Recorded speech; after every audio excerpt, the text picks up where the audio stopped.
Bismillah ar-Rahman ar-Rahim. Hello and welcome to Footy JUDGEMO. Rivals Rumble is back, people. Listen, we've got a lot of news to talk about. Arsenal are battling Spurs for Eze. Spurs are slow, so Arsenal went into the deal, of course.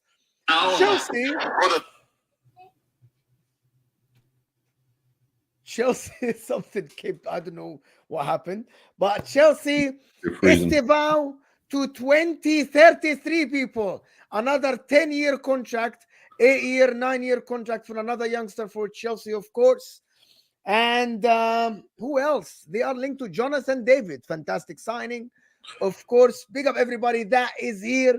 Make sure to like, subscribe. I'm 8 subscribers away from 22K, guys. Just 8 subscribers away from 22K. So make sure to like and subscribe to the channel. Chaz is here. Will is here. Ahmed is here. Martin is here. And Dio is here. Big up everybody that is here. And also we have Ahmed. Man United, of course. Man United are in for big things, of course, with Ten Hag. But big up everybody that is here. Why are you laughing? How's everybody doing? First 5 minutes into the show. I love it. How's everybody doing? How's everyone doing this afternoon, Sunday? Having a good day, everyone? Yeah. Amazing day. I'm telling you, bro. It's a good day, man. Why are you so... Ahmed is always vibing, you know what I mean? I'm so happy, bro. Yeah, but I just want to know what happened to Chelsea, innit? Like, Elise, what happened to that signing? I thought he was going to come to Chelsea. What happened? I thought he was coming in. Feeling better than Chelsea right now. You got the Chelsea guys to talk to. It's up to you. Bro, what happened? Bro, I was arguing with Chelsea fans, and they were telling me with chest like, yeah, we're gonna get Elise. Palmer's gonna go to the 10. Elise on the right, and now that Elise has gone to Bayern Munich, they're saying, oh, Palmer can play on the right now. So you lot are flip flopping, man. What's going on? I'm telling you, bro, these Chelsea fans are funny, man. Man saw Conference League and he was like, nah, I prefer to play Champions League. That's what's funny. But what can I say, man? Ahmed, bro, what are you saying? What happened to Elise? You don't have to ask me, Davey. I don't know why you're asking me, mate. You got. You're the Chelsea fan. You want Chess. I mean, you got. If you haven't spoke about me and Chez yesterday, had a solo show. We spoke about that in depth. Man, what do you think? It's a number of things, really. Director incompetence is clearly going to be one of them. The second part is also clearly there's like a wage structure now they're trying to ascertain towards, and if that's the case, then they have to accept that there's going to be certain players that they can no longer attain as well. So as long as they understand that, that's on them. I think that's for you. I think that's for the fans to understand, and that's for the club. The club has to do better PR. Sorry, one second. I have a lot of things going crazy right here at the same time. I like the studio look, though. It's a fantastic, amazing studio, though. What in the world just happened to? Oi, what are you doing here? This is fantastic. Someone clicked the button. What's going wrong?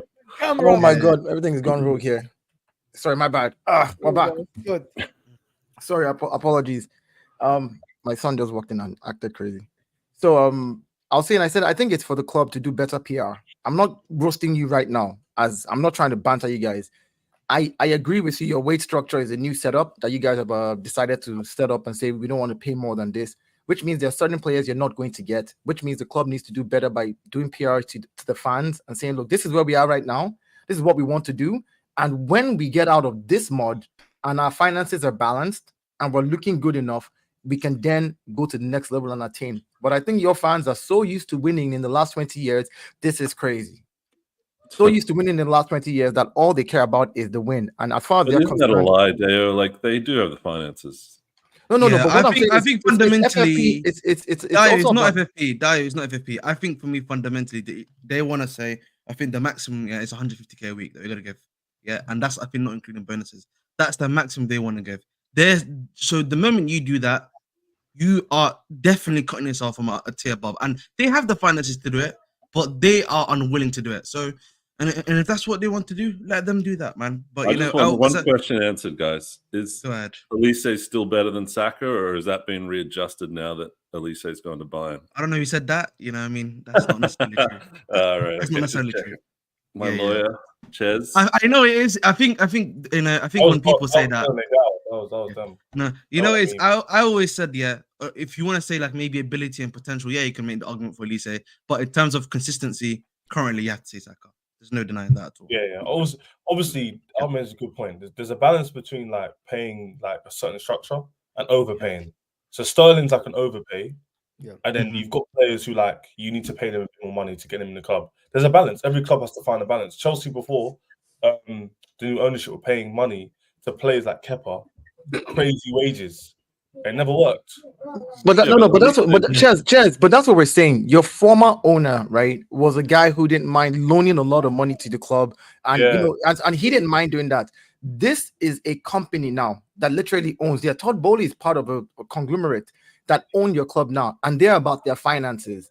So now they're actually going to run your club how other clubs have been running in the past. The Brightons, I said yesterday, I think it was on Football Terrace. I said, over the years, when Brighton came into the Premier League, Brighton worked their way up, good scouting, good players, sell well, built their finances, and built their club. They were building up. Brighton was a small club, but they built up, right? Chelsea started big with Abramovich. Boom, let's go here. And now you guys have to work your way back to where every club has been, where everybody was building. Same thing with Tottenham. They built up before they finally got their stadium and they started making big money. You guys, the difference was you had a sugar daddy who's no longer available. You now have gone back to the model that every other club has gone back to, and your fans are not used to it.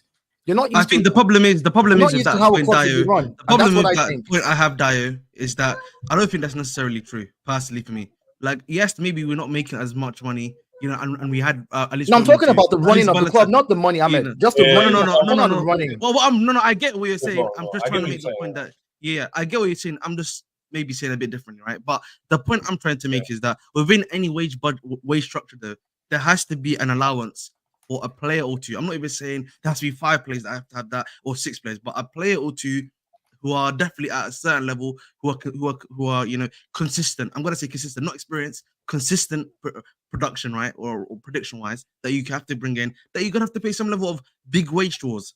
And for me, that's what I'm saying. Yeah, you have to. Balance, isn't it? Yeah, you have to. No, but Ahmed, you should have that. I agree. Maybe you should have that room. But think about this. Hold on. You bring in Olise, and you want to pay. Let's say you agreed to pay Olise the 200. He agreed, and you guys agreed on it, and he comes in and he joins the club. Cole Palmer carried your club all year last season. Cole Palmer is on what, 75? Now, if Cole Palmer if he now turns around and says, I want the exact same 200 he's getting because he hasn't done anything at this club yet. I carried this club on my shoulder last season. I want the exact same thing. Are you going to bend to him as well? So the point is, I agree with you that loophole could be there, but it could also be a problem for your other players because if Olise comes and doesn't hit the ground running like you expect him to, because he's trying to figure out himself. He's a great player. Don't get me wrong. He's a good player. But if he doesn't hit the ground running, all the other players who have hit the ground, the Gustos, the Palmers, they will start asking questions on that loophole. Like, hey, why can't we get 200? We're carrying the club. What do you do then? It's really come out from David Ornstein, which everyone considers reliable, and he literally said that they want to reward players who perform well. So if Palmer performs, he's not going to get 22 goals. I don't think so. He'll obviously go down a bit. The hype was there, whatever. Let's say he gets 16 goals, 8 assists, still good return. They'll reward him with a higher pay, 180k, 200k, because he would have earned it. And for them, financially, that makes sense. Has he not earned it now? My point is, my point is, listen to this. Henry said something. Okay, go on. The thing is that we're talking about one player, innit? I want to talk about the overall structure because literally 2 days ago, Chelsea were in a good position. Olise comes in with Tosin. Wow, one player doesn't sign and he goes to a better club. I said to Mo yesterday, he's choosing Bayern over everybody Bayern City in the league. In my opinion, you could disagree semantics. I don't think he chooses Bayern over. Let me finish off though.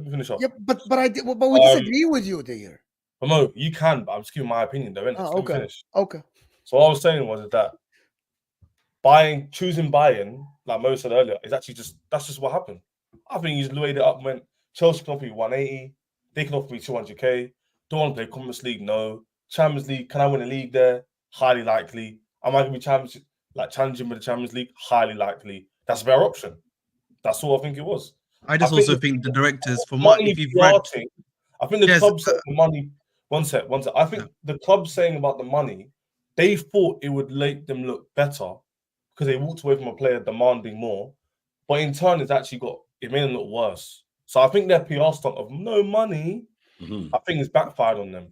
Because now everyone's going to use that as a stick to hit them with. We don't get signings. Now the Nico Williams, confirmation bias now, 2 we have no money to pay it. In reality, is that guy worth 250k a week? Objectively, probably not. But Chess, I have to hit back at that. I have to hit back at this, yeah, because there's going to be a point here where if you want to get these sort of type of players, you're going to have to eventually meet these guys' wages. And if you don't do that, bro, I understand what you're saying, bro. But I just have to come back to say that point. And I also argue, yes, they can still do the thing they're doing. I don't mind that. But not every single guy you bring who's possibly a gem is going to be an automatic banger. I pretend this when I was supposed to start earlier. I said there's a balance, isn't it? There's a balance. It's not one way or the other. It's not you pay cheap or you pay expensive.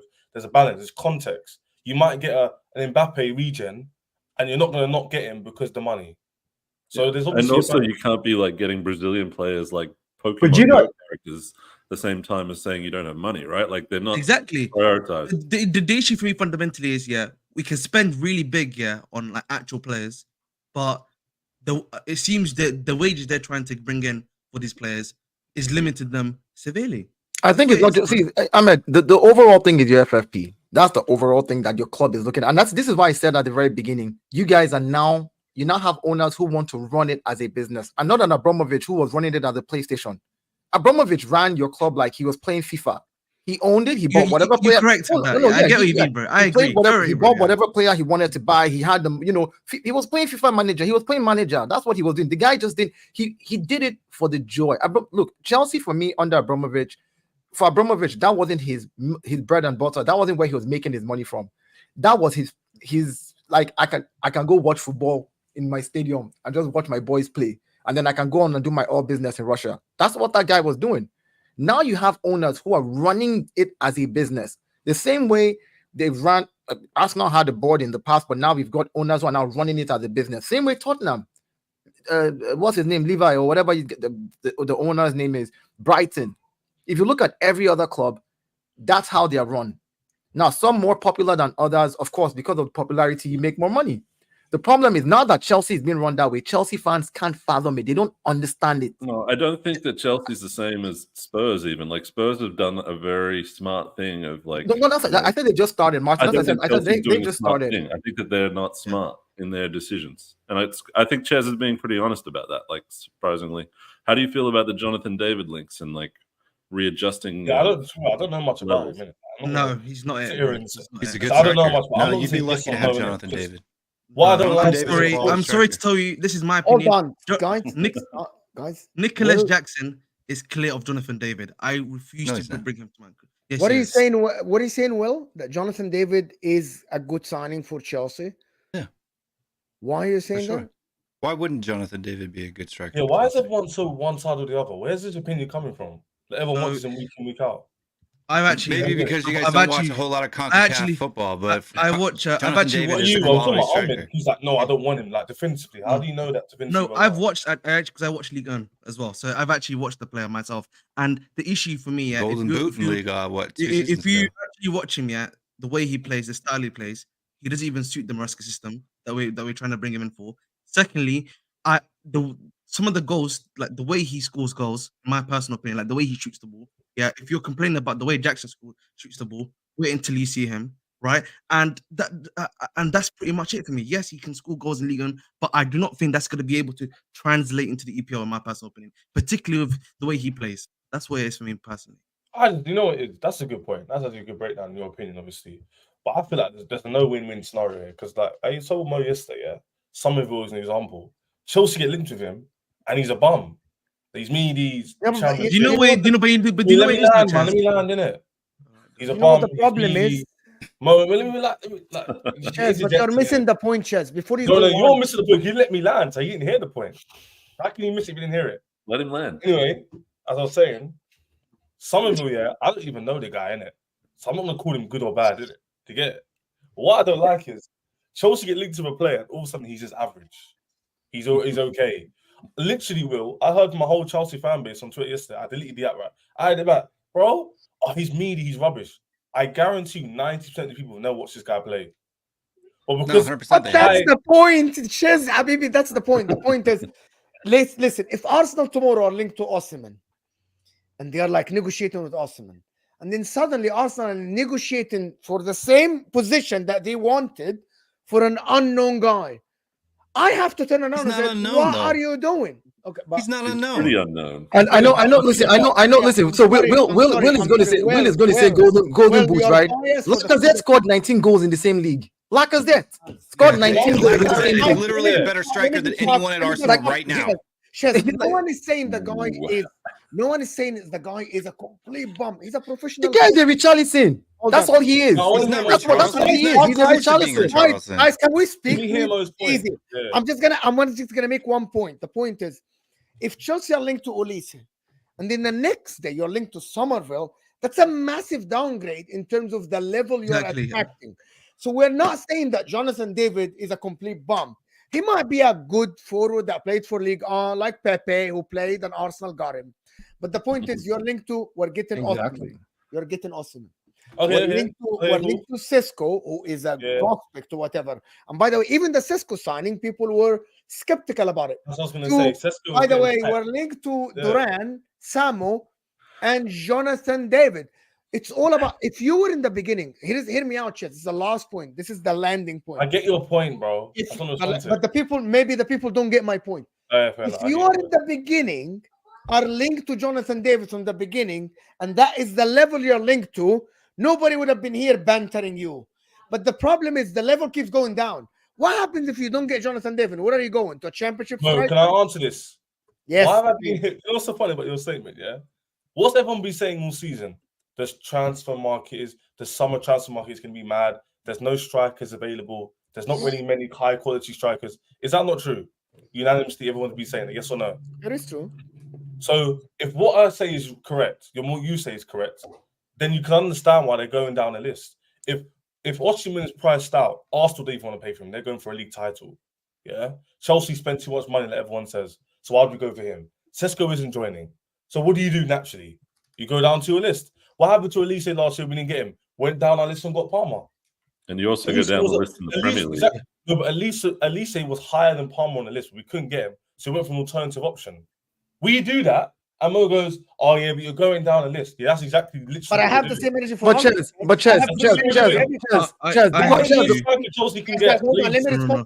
I have the same energy for Arsenal. The Arsenal fans hated me when I said you went from Osimhen, Isak to Sesko. And Martin knows what I'm talking about. People said, oh, Sesko's good. Chez, you have the same energy for Arsenal. When Arsenal go down the list, you banter them. I'm holding the same standard for my club, for your club, for Spurs. If Spurs tomorrow go down from Eze to sign an unknown guy, I'm going to say, why did you go down the list? Do you want to go forward or do you want to go back? I understand what you mean, but you need to give me what names could Arsenal, Chelsea sign, which is, you know... Bro, Ivan Toney is available. Hold on. Ivan Toney is available. Let me reply that to this. Ivan Toney is available for 60 million. Ivan is available for 60. Why not just keep the players you have? Why not just have included? I agree with that. Because right now, I agree with that. People tell me definitive yes and no's. I don't get that. But Chez, because you know what it is for me, Chez, right now. He's crap. Or he's good, he's great. There's no. You know what it is for me, Chez? You know what it is for me, Chez? Because the more we go down the list, it's almost right now. We're not necessarily. I would say David is not this like level, but like when you're hearing guys like Maximilian Bayo or something like this, right? Or Samuel Omordion, you're now. I want to hear what he's saying. You know, you're now basically in NBA terms, or like even like I'll give it NFL term. You're at the 6th round draft, bro. Like you're not. I get this argument of the quality. Most point makes sense. I've never disagreed with that. Okay. I'm gonna say, Chez, the major issue, Chez. We've all agreed on this panel and in Twitter, in general, in YouTube spaces, that the striker market is sparse. Exactly. There's a lot of quantity, but not a lot of quality. So as a result, the quality players are either too expensive or unattainable at wages or transfer fees. And there's a lot of mediocre players. So if we're struggling, everyone else is too. But I want to know what names are going to be good enough. Which is why, Chez, listen, Chez, the major issue... Sorry, Ahmed, I'm sorry. You are the one, Chez, that told me before that Chelsea don't have a problem with the money. Apparently you do. Have I said I wanted David? I'm not talking about David. I'm not talking about David, Chez. Chez, the problem is this. Chez, the problem is this: you're defending your club. You're saying anybody that is in. No, hold on. Chez, let me finish because you said let me finish and I kept quiet for you. I never defended my club. You said let me finish and I kept quiet for you. So let me finish. That's his rule here. Yeah, no, that's his rule. I get that. I said, and I'm trying to address. I'm not saying it's not a bad thing, but listen to what people are saying though. You are saying anybody linked to Chelsea, people call the person a bomb. No, that's not what we're saying. We're not saying because they are linked to Chelsea. We are saying, literally, we've said the striker market sucks. It is not good. There's not really any quality per se, except for a few people, and those people are priced out. So the other thing is everybody's used to Chelsea, and Chelsea fans are used to Chelsea buying the Michael Ballacks of this world and buying the big players and getting the big names and just going and getting whoever they want to get. When we wanted Mudryk, you went in and you took him from us. When this person wanted that, you went in and you took the person. So people are used to that. So it's easy now for us to sit here and say, okay, you have gone from the club that would pick all the best players and bring them to your club to the club now that you can't even get the better players who are going to become world class to come to your club. Okay, and that's what we're bantering you. So that's just on that point there. What was Caicedo last year when we bought him? He was at Brighton. What was he renowned as? One of the best young midfielders in the league, no? Mm-hmm. What was Enzo Fernandez when we bought him? He just won young player of the tournament. I know, but that was based off of you guys' analysis. Yeah, you just made a statement that actually is factually incorrect. You said, and I quote, Chelsea are now going for players, that aren't on that level. You're dropping down the levels. You are going for young. Listen to what I'm saying again. Listen. Hold on. When you guys are buying, before these kids that you're buying, before these kids you're buying, who are the young players of the future? Enzo, young player of the tournament. We'll see what he's going to become. You guys were buying the Michael Essiens of this world. You were buying players that were done, cooked, ready. Hold on. I am saying, listen to what I'm saying again, Chess. You don't listen to understand. You just listen to respond. I'm saying again, a lot of rival fans are used to seeing Chelsea go out there. Back in the day, how Chelsea has always been is you buy the best ready-made players, and there's nothing wrong with that. Now you are buying, Cole Palmer, who came from City's academy. Thank God he cooked. You're buying Enzo Fernandez, who young player of the tournament, but we don't know. He played 6 months at Benfica before you bought him. You bought Caicedo, who played 1 season, and you spent exorbitantly again. So your owners is what I'm saying. Like, this is why we're bantering you now. Yes, there might be potential. You're buying potential. You're not buying ready-made like you used to. You're not buying finished, experienced, proven players. Can I make an analogy? That's all I'm saying. That's all I'm saying. But Dave, have I once sat on the stream or any stream to be on since we've done these shows, I once said, like, disputed your point? Never. I never said we're going for. I've never disputed your point. Talent. I never have. I don't really get this point. I've acknowledged we're going for young players. What I don't like to hear is, you're going for these young players that no one really knows about, dropping down the list. Enzo, Caicedo were literally players that were rated highly, which we got. And we were and people rating us for that. To make a quick analogy, I argue we spent the money. And then people still say to me, "Oh yeah, but you're looking to flip them. You don't flip 150 million, you idiot. You're looking to flip the other players. How many did you buy for 150 million? How many? You bought 2 players. I'm giving you only have 2. You only have 2 players in your midfield that are 100 and above. Every other player that you have is flippable. Yes or no? Look at your squad. No, hold on. Chess. I get your point, but you keep on hampering on the 100 million players as if we're stupid and people are going to. No, listen. Your two most expensive players probably are not flippable because of the price, and they are locked in many years of contract with your club. But the other players that you have, the Nkunkus that you got for 50 million and the guys that you got for 30 million, are flippable for 85, 75, 90. They are flippable. Yes or no? So majority of your players are flippable. Majority of your players are flippable. Because of the fee, you're saying, well, you bought them for 40 million, therefore they are flippable. It's realistic to double your money. But what I'm saying is, you're looking at it from that lens. I'm looking at what they're telling me, PR or not. We have to see. Like, Palmer is a cold player who's produced these numbers. If he produces that again, they'll increase his wages. This is their model. They'd rather increase his wages, keep him on the books, keep progressing him as a player, and add young players in there who then progress with the team. I don't agree with that model. I'm not saying that they can't keep young players. I'm saying they are going to be. Listen. We get other people's opinions as well. I want to get Will and Martin and. I'm gonna answer your question now. Yes, there's going to be players who are not good enough that we are going to flip. And right, yes. I'm agreeing with you. I'm just saying the fact right now is that if you count your 25-man squad, on the financial side of things, there's only about 2 or 3 players that you cannot flip right now because of what they're worth, the cost of the player, like Caicedo. I am not assuming, Chess. I'm saying all the other players are flippable, but I didn't say you will flip them. They are flippable because of their price. I don't really get this point in that. What are you trying to? I'm saying he's trying to insinuate. He's just trying to do insinuation. No, he's not insinuating. Trying to say I'm not saying. I haven't said your club is going to. I haven't said your club is going to flip all your players. I didn't say that. What I said is you didn't say it, but you're insinuating it, bro. Because listen to me. Arsenal players are flippable. You know why? We got Martinelli for what, 5 million, 6 million. Well, we bought players that obviously right now, if we want to sell them, we can sell them for a slightly higher price and make a profit. All young players are flippable. I'm saying when you buy the 100 million Declan Rice, we're not flipping Declan Rice. He's probably going to be Arsenal's captain in another 2 years. But Odegaard at 35 million, which I would love to keep him for the next 10 years, if he chooses to go back to Real Madrid, we can flip him.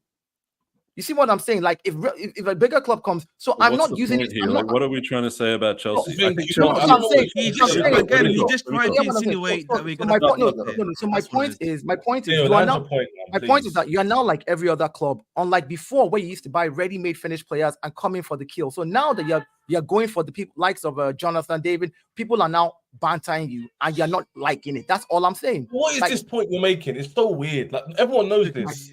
Gentlemen on the top right, don't make your point, bro. We're going to get bantered because we're going for young players. Wait,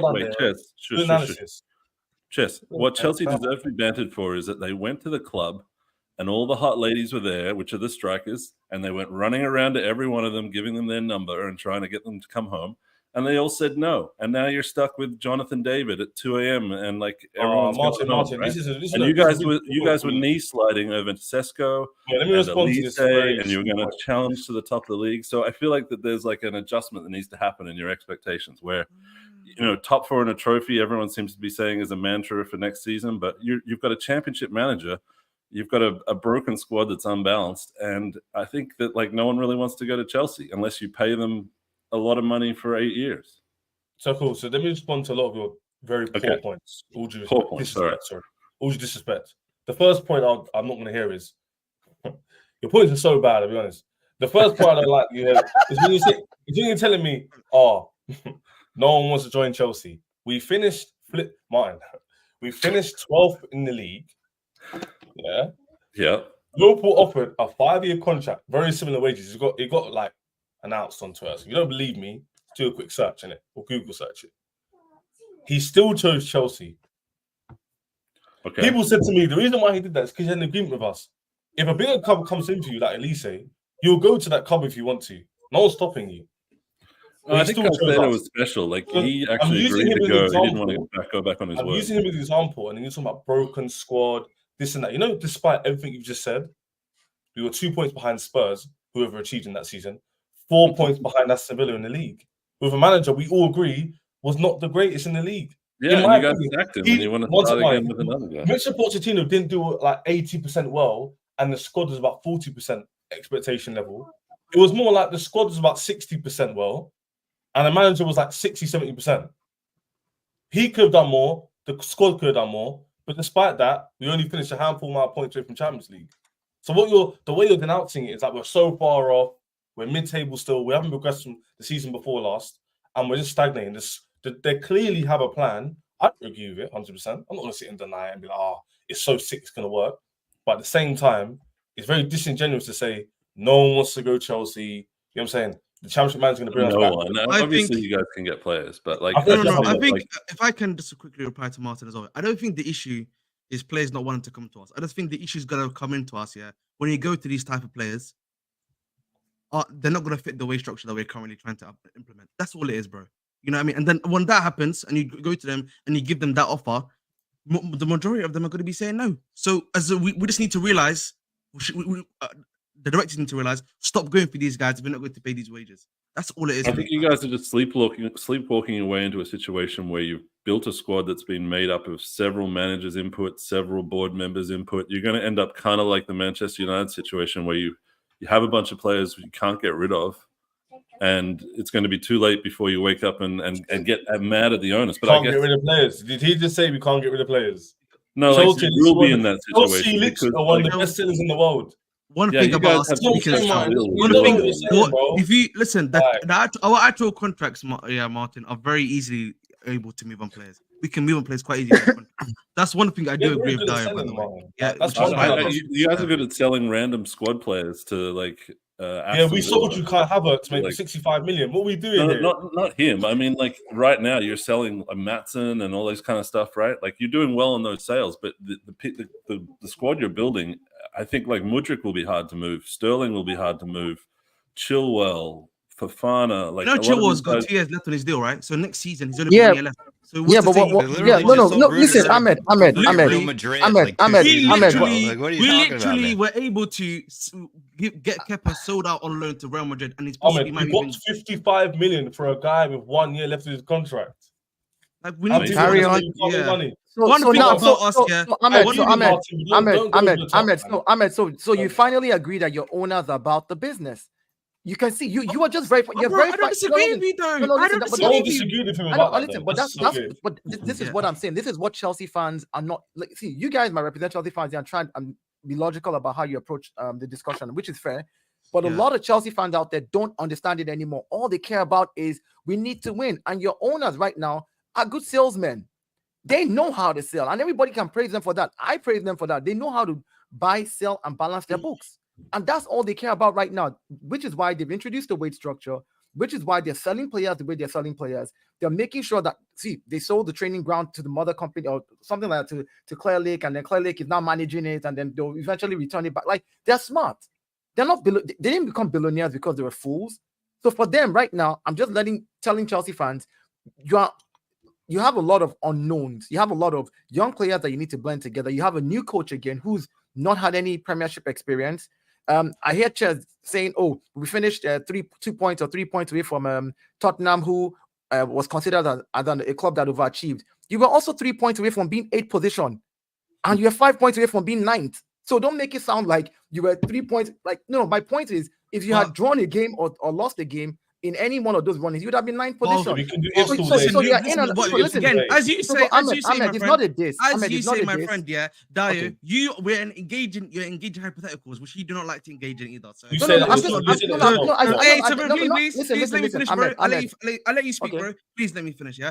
B, yeah, the squad, yeah, compared to where it was at the beginning of last season to where it is now, a lot of these players have improved. I feel like that. I thought we're being a bit disingenuous to some of the players under Poch, and they under Poch.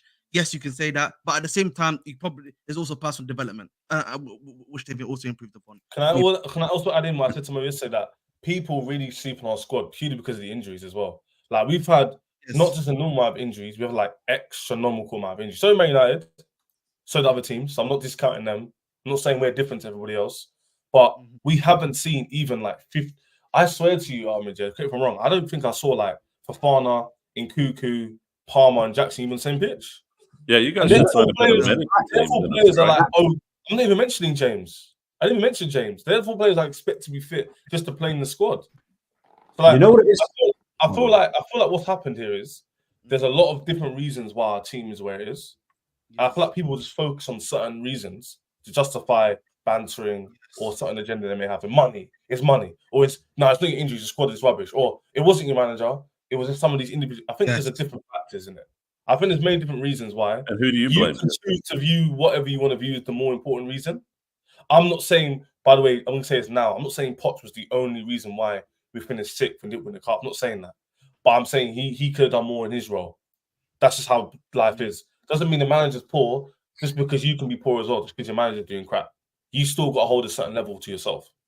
So can I say something? Just quickly before you go, Martin, to who I blame, I've said this multiple times before, that these directors should not be at my football club. These guys are not good enough, and you have to then, of course, blame the owners for allowing this to still continue on. That's what I've always maintained. You need to get these two guys out. Just be like, everything's chill, no one panic, we're cool. That seems to be like the general, like, so you guys. Again,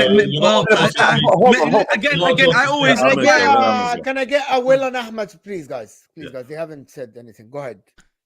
Yeah. So, first of all, look, no one should be bantering Chelsea Football Club for signing Jonathan David. Like, this whole concept of him being a rubbish player comes from what exactly? How many games of him have you watched him play? Well, I watched him. Do you not realize that he's only 23 years old and he's already got 100 goals in top flight football? Right, what do you think? What do you think is better as a youngster? Scoring 5 goals at Leyton Orient or scoring 18 at Ghent? Like, what's a more difficult accomplishment? And I'm comparing him to Harry Kane in his first 5 years playing in football at the top flight. Okay, and I'm not saying Jonathan David is Harry Kane. But the guy has never not scored at least 15 goals in any top league that he's ever played in, right? Period. So the fact that you guys, any Arsenal fan who is bantering Chelsea for signing Jonathan David needs to take a look in the mirror and look who you have playing as number 9. Oh, Lord. Didn't think about that. Because Jonathan David literally is a better striker than anyone at your club right now. Including your club. Richarlison. Better than Richarlison. Richarlison. He's better than Richarlison. I would take Jonathan David at Spurs today. Then go for him. Go get him. Go get him and see what happens. No, go get him and see what happens. Jonathan David. Let me call him the way that's how you pronounce his name, by the way. And I'll tell him, go sign Jonathan David. In the same league that the way David speaks, he should be a direct unit. In the same league that exactly. You guys have no clue what player you're talking about. In the same league, I've watched Jonathan David play. In the same league, because I was watching Balogun. What game? Name the game he's played. Listen, I was watching Balogun when Balogun was playing. There was a scout. I was watching Balogun because Balogun was my player, and Jonathan David played in the same league at the same time with him. So I was watching Balogun. And who's better, Jonathan David or Balogun? Jonathan David is a better striker than Floyd Balogun Balogun is. probably better, but they're pretty even. No, Jonathan David is a better striker than Balogun is. I've watched Jonathan David for Canada. Now, He's been it terrible. has always been.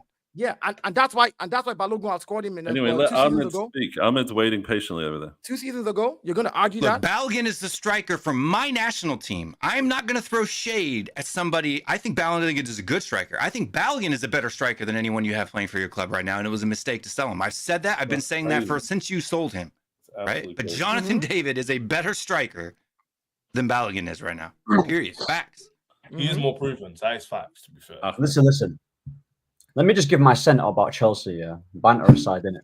Banter aside. No, why are you laughing at me, bro? Listen, I'm not gonna banter Chelsea. I'm not laughing, bro. Just chill out, bro. I just got a smiley face. No, listen. Banter aside, yeah, Chelsea, because of where they finished last season, yeah, and because Poch wasn't really that great, I think rivals are saying, "Raw, they need that many signings because of the lack of coaching." The thing is with Chelsea is that they've actually got a good squad if you actually deep it. They've got a good midfield. Whether you like Enzo or Caicedo, yeah, systems is important, yeah. If they get the best out of them two players, then they're going to ball out under Maresca. They missed out on Elise, but you know what? I rate Chelsea, yeah, because they're onto the next. David, onto the next. They don't mess around, innit? Like, we can banter them and say all these type of things, yeah. They've got good right backs. You've got Reece James, who's, when he's fit, he's the best right back in the league. You've got Gusto. You've got Augusto, who's a very good upcoming right back. Their defense, okay, fair enough. They might need like a few centre backs, a winger, and then that's it, innit? Like maybe a striker. They only need 3 to 4 signings, or maybe even 3. They don't need that. They already bought that Fulham centre back as well. So I don't know where he's gonna. I don't know if he's gonna be. They got Lavia as well, bro. I'm telling you, I've actually got Chelsea being a dark horse and getting top 4 because Maresca, yeah, yes, he's not proven, but the way how he plays football, yeah, it could suit this Chelsea squad. Do you get what I'm saying? And plus, you got to understand, he's inheriting a team. This squad right now, it's better than Arteta's squad when he inherited it. It's way better. Sure. This Chelsea team right now is way better. Everything's better than that. So you can laugh at like David and saying like that, but last time I checked, you guys got Nicolas. You guys got Nicolas Pepe, innit? And you guys were gassing up that, and then. That's exactly what we're saying, Ahmed. We're saying we got Pepe for record. You lot. Are they the same person? You lot aren't. So because Pepe was a bum who flopped at Arsenal, that means Jonathan David's a bum That's too? not what I'm saying. You're making noise about Jonathan David. Hold on, Will. Why are you comparing the two players? They play completely different positions for completely different teams. He mentioned Pepe. He mentioned, listen, Will, he mentioned Pepe, and I addressed what he said. I didn't bring it up. He mentioned it, and I addressed it. You keep talking about Jonathan David, who scored 19 goals. And what's his name? Lacazette scored 19 goals too. Did they go for Lacazette? He did go for Lacazette as well. Lacazette scored 19 goals as well. That's Lacazette 23?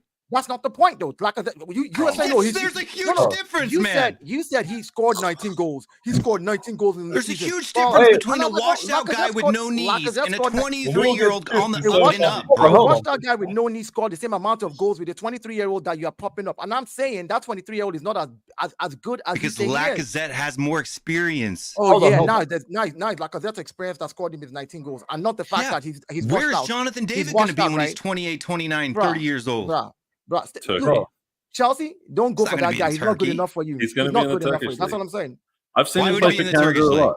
I've seen him play for Canada a lot. He goes missing. He's not actually like a big physical presence. What are you talking about? When does he go missing? He's kind of a good finisher, but he hasn't really delivered in any like pressure games. Look, Alphonso Davies, you want to talk about playing for Canada. Alphonso Davies was injured for the entire qualification for the World Cup and all those things. Alphonso Davies hardly played a match. Jonathan David dragged a Canadian team that hadn't qualified for the World Cup since 1985 into the tournament for the first time. He barely scored a goal. What do you mean he barely scored a goal? He does a whole lot more than just score goals.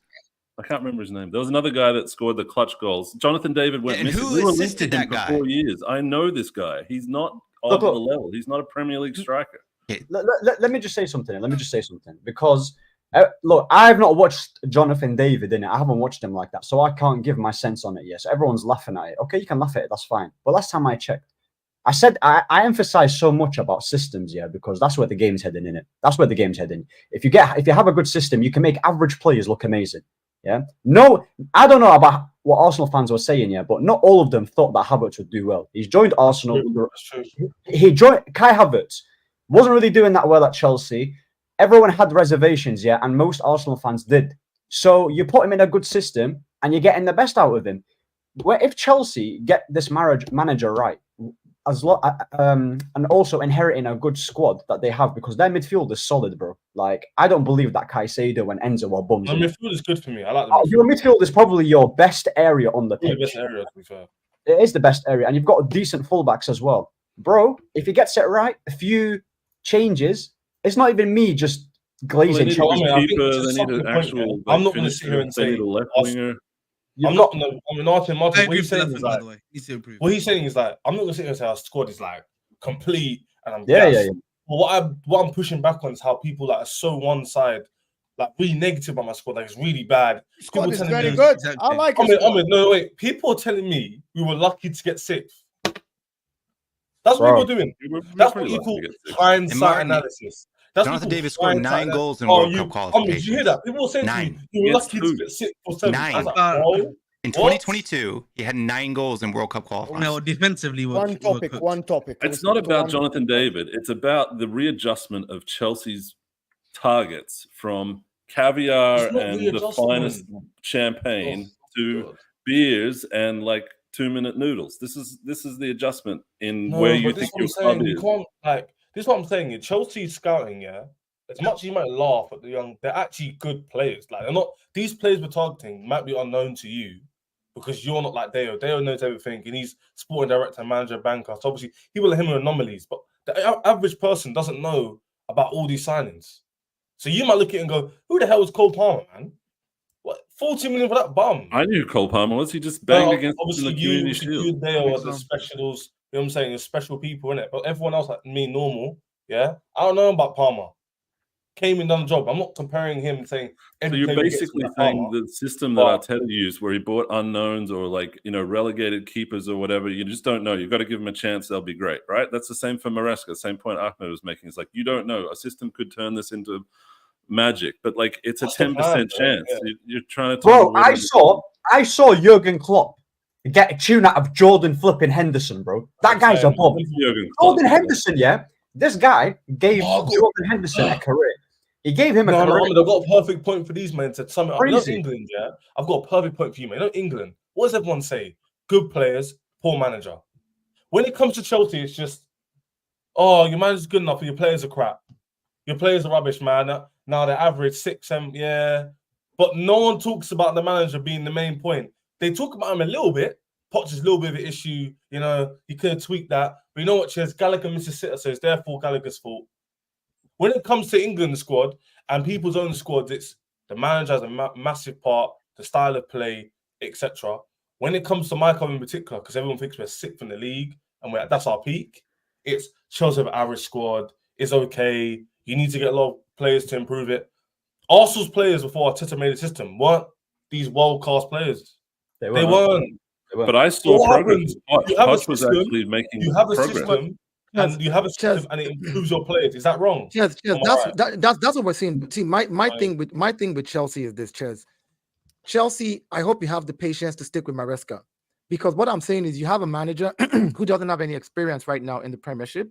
You have a lot of young players who, according to Ahmed, they were able to blend a little bit on that Poch, even though Poch didn't achieve what you guys wanted him to achieve, and now you're bringing in additional players. At the end of the day, it's going to be a rocky start.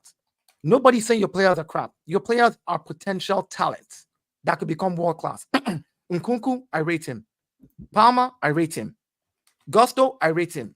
I can go down the list of your players. Caicedo, I rate. Even Enzo that I banter, I rate. My thing is, until your system kicks in, I hope you guys are patient enough as a club. Your owners right now are showing us that they don't know how to run the club except do the financials and make money. If they are impatient with Maresca after 2 seasons and he doesn't achieve anything they ask him to achieve, and you remove Maresca again and bring another coach, you're starting the cycle again.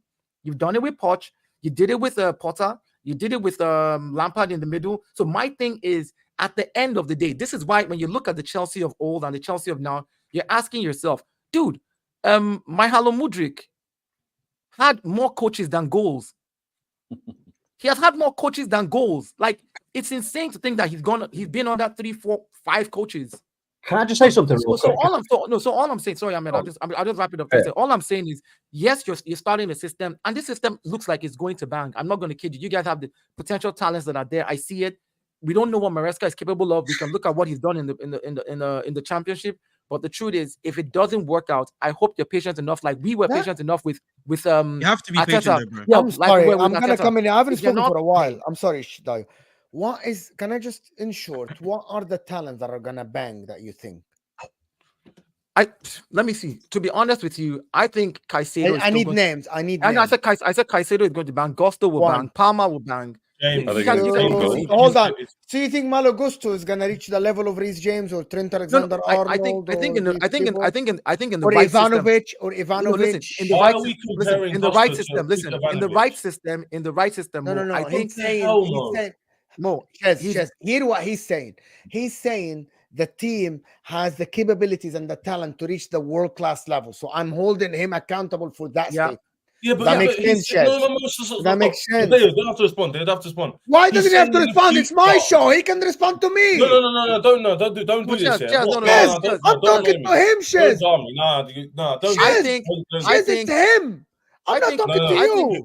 What he's saying makes sense, but you just gone to him. Oh, what do you mean potential players could show Yes, up? Name them, okay, then. because How is he supposed to predict the future? Shez.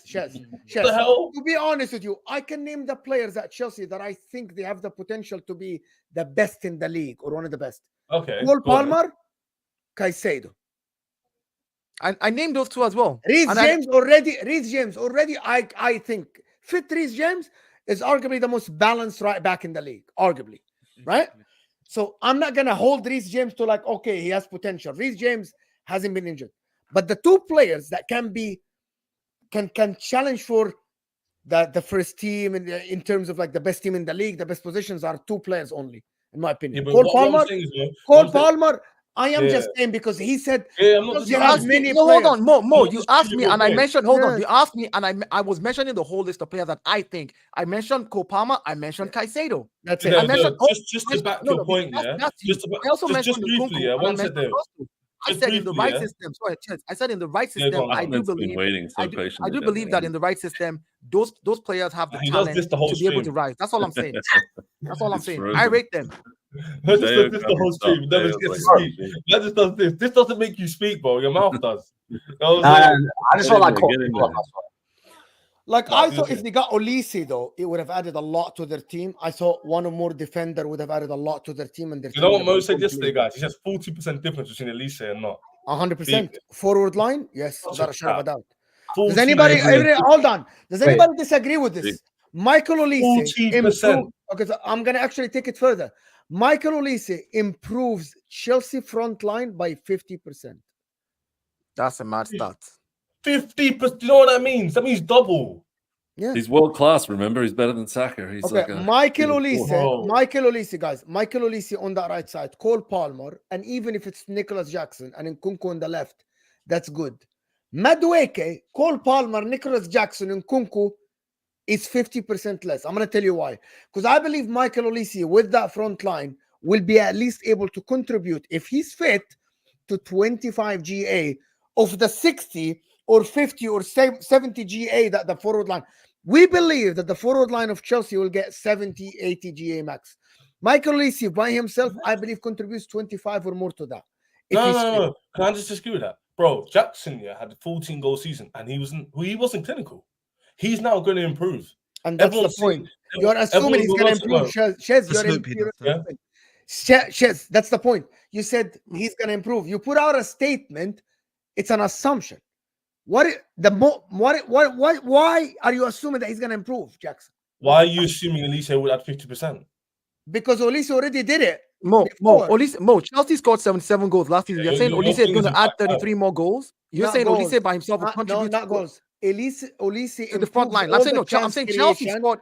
Hold on, Mo. Mathematically, Chelsea scored 77 goals last season. There's a lot of goals in the league. Hold on. In the league. In the league. Okay? Yes. 50% of that goal is, let's just say 33. Let's just go at 33 and put it there in the middle. are we saying that Olise contributes another like to the assists forward and line? goals, And that assist and goals, improves to 33. yes, improves to 90. 33 GA from 90 or Olise. more. No. In his That's Chelsea team. Okay, hold on. Does anybody here think that Olise cannot contribute 25 to 30 GA next season? 25 at least. Well, in the Premier League, in the Premier League, or In the Premier League, Ahmed. Yes, in the Premier League, on the right side of Chelsea.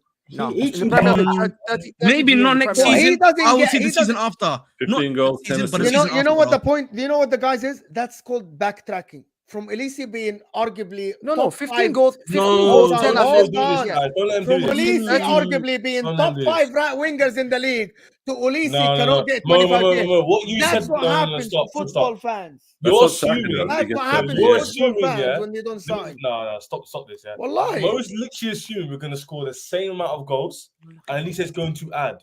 If I could argue, Elise coming in probably takes away from someone else. Yes, he From does. who? Madueke? 100%. No. issue that I'm I- just saying, like, the issue reliance that- was on Palmer. The reliance was on Palmer last season. So you have Palmer and him is equally shared out. So it's arguable it could be the same numbers with him. He could score I the think, goals. I think Mo, You I might think be Mo, more- yeah. What you're saying is Hold can be on. correct. What you're saying, what Mo's saying, yeah, would be correct. But the issue is then you introduce another player in Cuckoo who can also score goals and assists. You've also already got Jackson there too, and Palmer, and whoever's going to be the other left winger, maybe even arguably if we decide to play them too. So they're also going to be providing GNA on some level. So I don't think he can reach that, but I think the reality is there'll be other people who will also be contributing a bit And more, also, I and think that would with put less Mo's pressure point on him about the too. world class thing, yeah, Yeah. like he really, like Ahmed's point back before you really underestimate the system. The Yeah. system gets you the goals. Like we're literally just like, oh, let's just think who can be world class. Well, I like Palmer's technical ability. He can be, bro. The system can make world class players. Sterling is still not rated, and he scored X amount of goals. Deep it. But you know what's He mad though? still You know what? And You my know what's point is this: he scored this many goals and got Pep assists Guardiola, and got Habibi. trophies. And one sec, Pep people Guardiola. still don't rate him as a legend of the game. Context, just Pep What do you mean Guardiola. context? That's what I'm telling you. Context. Everyone was talking about Olise being arguably one of the best wingers in the league. And if you look at his numbers with the amount of games he played for Crystal Palace last season, that trajectory, I always try to do the logic thing. Looking at what he offered at Crystal Palace with the amount of games he played in a team that doesn't dominate and doesn't have the talent that Chelsea has in Caicedo and Palmer and in Nkunku, right? And Malagusto behind him, I believe that logically speaking, his output should improve, not go back. This is logically speaking. When someone join a better club, their output improve, right? This is my point. Looking at Olise last season and how he produced goals, assists, the plays he did, and how he sometimes was amazing on that right side, I'm assuming he goes to Chelsea and gets better. No, but Am I Chelsea, wrong to say that? Chelsea and Spurs don't face the same teams. Like they're facing teams in a lot way that we Chelsea and face. Palace face the same team. The thing is, No, I'm saying the way Hold you on, you play don't them. play the same way of playing. That's different. That's what I'm saying. Obviously, But what I'm saying. Yes, It's the I way- get what you're But saying. also, how do teams set up against you as well? Yeah, but That's guys, what I'm saying. I Chelsea faced the I box. can have the same thing about every club then. So that means every club signing any player. Okay, let me just say that. Eze, great at Crystal Palace. So we're going to just sit here and assume that when he joins Spurs, because Spurs dominate position, he can do the same. That means no top club should sign any player from a lower half of the table That's not team. what we're saying. Any. All we're pushing back on is your 50% increase. That's just it. Maybe I took it forward, but you get my point. No, don't take it forward. Let's see. Maybe I Nah. took it a little No, bit you forward, can't but do that. I'm going to say This something. guy was telling me on the street yesterday. Olise, Jackson, and Nkunku, Palmer look amazing on paper, right? Even when Jackson not converting, Madueke, Jackson, Palmer, and Nkunku doesn't look half. It's as still good. good. That's still good though. That's That's good. not bad. It's top Okay, four. let me just put this out to the Look, people. David. And people. Olise, Jackson, Palmer, and Nkunku. I believe that looks double scary than Madueke, Jackson, Palmer, and Nkunku. We're not going to play Madueke. We're That is getting my another statement. I- My statement. I- That's we're I my getting definitely another winger, Mo. We're getting another winger. What do you get? At least you link to wingers. Who are you getting as a left winger? I haven't heard you guys linked with anyone good. Well, Nike wingers would It's either going to be Desiree Doué or Somerville. some of it. What? Oh, Desiree Doué plays for Stade Rennais. He's a left wing, Right play then. left wing. I'll see you I watch him. I don't know him. I don't know him. Yeah, that's gonna get I don't know him. I don't know him. I don't know the guy. When he He's hits he's a very talented player, man. For How sure. long have you known about I'll be Desiree there. Doué? I'll be there. He's played in Europa League football and he played. How long have you known about Desiree Doué, Amin? I actually watch Friends. That's my second team that I watch. Your second team? Right, let me just butt in for a sec here, because like these Arsenal fans are starting to do my head in now. I can't lie, because they're talking about Maresca's not going to do shit and blah blah blah blah blah. Last time I checked, Arteta didn't have a CV before he joined Arsenal, yeah. And secondly, nobody said, "Hey, be quiet." Hold on. No worry, man. Take a back seat, man. Let's let them Hold on. Arsenal fans are just munching, bro. Arsenal fans have become scouts now, innit? Like all of a sudden, they've got Zidane scouts or something. Like, have you fixed your roof? Have you fixed your roof at your stadium? Yeah, they know Jonathan David. Have you fixed your roof at your stadium? Have you fixed your leaking roof? Because again, you don't listen. Because again, you don't listen to adults are talking now. The adults are talking. Relax. Who are the adults? You? Relax. Who are the adults? Relax. Look, you this wish.com Mario Fellini. Why is he calling me off? Why is he rattled? Calm down. Wish.com Mario Fellini. You better calm down. Listen, calm down. Listen. He said the adults are. Wait, hold on. These guys, yeah. Last time I checked, you have. What do you mean by adults are talking? You're the youngest guy on this panel. Literally the youngest guy on this panel. Listen. I'm older than I look, but like I said, yeah. No, you don't. You're not older than I look. You're literally the youngest guy on this panel. Listen. These Arsenal fans, yeah. I don't know. Behave yourself, kid. Listen. I don't know these Arsenal fans. They think they're, Lucas, Compass, yeah, that DOF for Madrid. They think that they're this amazing scouts, yeah. You guys bought players like Fabio Vieira, yeah, and now you're nitpicking on Chelsea and who they buy. So what's going on? What's going on? You picked one player. Okay, you could have mentioned Sambi Lokonga. Hold on. Let's keep going. Listen. With Maresca, yeah, these guys are talking about Maresca this and Maresca that, and he's not going to do this, as if they've not got Arteta yet before. He didn't even literally have a CV beforehand, yeah? And last time I checked as well, he had worked with Pep for 3 years. Hold on. Vincent Kompany literally just got the Bayern Munich job after relegating Burnley. So it doesn't matter about CVs like that anymore. It don't mean like that. Because if that was the case, yeah, you wouldn't have gone for an Arteta. Bayern Munich would have gone for someone else. Do you get what I'm saying? So these guys, what did I say? What did I say about Maresca? Yeah? What did I say about Maresca? Listen. I said, hold on. What is your point, Ahmed? My point is that everyone's bantering Chelsea signings, yeah, and they've become experts, but they're literally forgetting the fact that they've got a new manager coming in, yeah, with a different style of play, and they've got a good squad. And just because they're not getting targets, they're just laughing. As if Arsenal fans weren't flipping getting Arteta, yeah, with no CV. Wait. And be told that he was no CV in it. No CV. Say less. You're twerking for Chelsea now. Yeah, it's not about twerking. It's common sense. Arsenal fans are just getting too giddy, innit? It's the unlogical opinions coming from the top row there that are getting giving real football talk, man. That's real football talk. Man. No, it's not even twerking. It's just they're getting giddy like this guy here. He's getting giddy. I understand why you're the youngest now. What did I say to Chelsea? Relax. What did I say? I said Maresca is unproven yet, but you guys have to be patient with him and stick with him. Is that not what I said? Did I say he will not cook? I don't know if he'll cook or not, but I said you have to be patient like we were patient with Arteta. It seems like when we speak, this is why I said you're the youngest.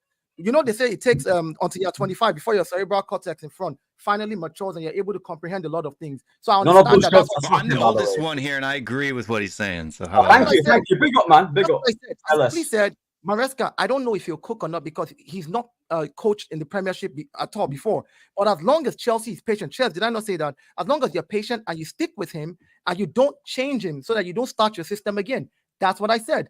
I haven't. Ahmed doesn't get it. He doesn't get it because I mentioned every player that I rated in Chelsea. I mentioned every single one of them, and I said you have a good squad of talented profile players that can become world class in a good system. You have a young manager who's new, who's unproven yet. Unproven. I didn't say he is crap, which means he's going to prove himself.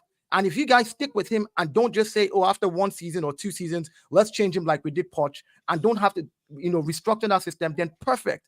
But the minute you start doing that, this is why I said your owners are the problem. Like, if they keep doing that chop and change, that's what I was attacking. I never attacked. So you think if Chelsea finish 8th next season, shave your hair so that breeze can blow, so that wind can touch. Dio, you think if Chelsea finish 8th, God forbid if they finish 8th next season, right? do you think they should stick with the manager? Is I think that they the right should. way of doing things? No, see, Mo, it's not the right way for a club of that stature, but because of the rebuild. And the same thing is like when You're a not big Arsenal, club. man. You're No, not no, Rebuild? Arsenal. How long are you going to Not rebuild? Arsenal. They love these buzzwords, rebuild and process. Say less, man. Hear me out. Let hear him me let out. him answer, No, Chess, and okay, then you can go. You can come in. One Yes, second. let him Ahmed answer, doesn't guys. get it. I want the two Arsenal fans, like, because Dario is the one who presented that stick with the manager. It's a process, so I want him to answer, and then we can go on from here. If you No, have, Ahmed's if you caping for Manchester United because he is not in battle with them. Don't deflect to United. Focus on the topic, innit? Don't deflect to United. No, but you're caping for Chelsea because you're not No, in no, battle no, with no, them. no. Chelsea It's not about came that. one. It's a Imagine- Chelsea topic. Imagine you know, you for a have Eric second that they Ten said Hag is that- your coach for life. You know that you guys are It's finding money. Chelsea. See what I mean, by the way? This is what they do in it. They No, no, deflect to imagine United. they- They Ahmad's deflect to point is United. wrong Manu. because Manchester United are in a bad place. Yeah, come on, man. Exactly. That It makes makes no sense. Imagine Exactly. they said Ugachukwu was better than Manu. You wouldn't. Like I said, you didn't it? wouldn't do this. 4-year trophyless, man. Say less, man. That's all. Mo Yeah, asked- so you're Mo copying a asked trophyless Hey, process. man. Say less, We man. hear it, asked man. me- I hear it. Mo asked me a question, and That's I'm going fine, to bro, answer this innit? question. They're going to be in phase 25 soon, I innit? think Phase they need to 25. stick. I think they need to stick with the manager, and I'll tell you why. You have new owners who are trying a new thing. I don't know what this thing is. I don't work for them. I'm not internal, so I don't know. But from the outside, it looks like they're trying a new thing. You've got a crop of young, talented players. You brought in a new young manager. You brought in new sporting directors. Whether you agree with them or not, you brought in a new structure.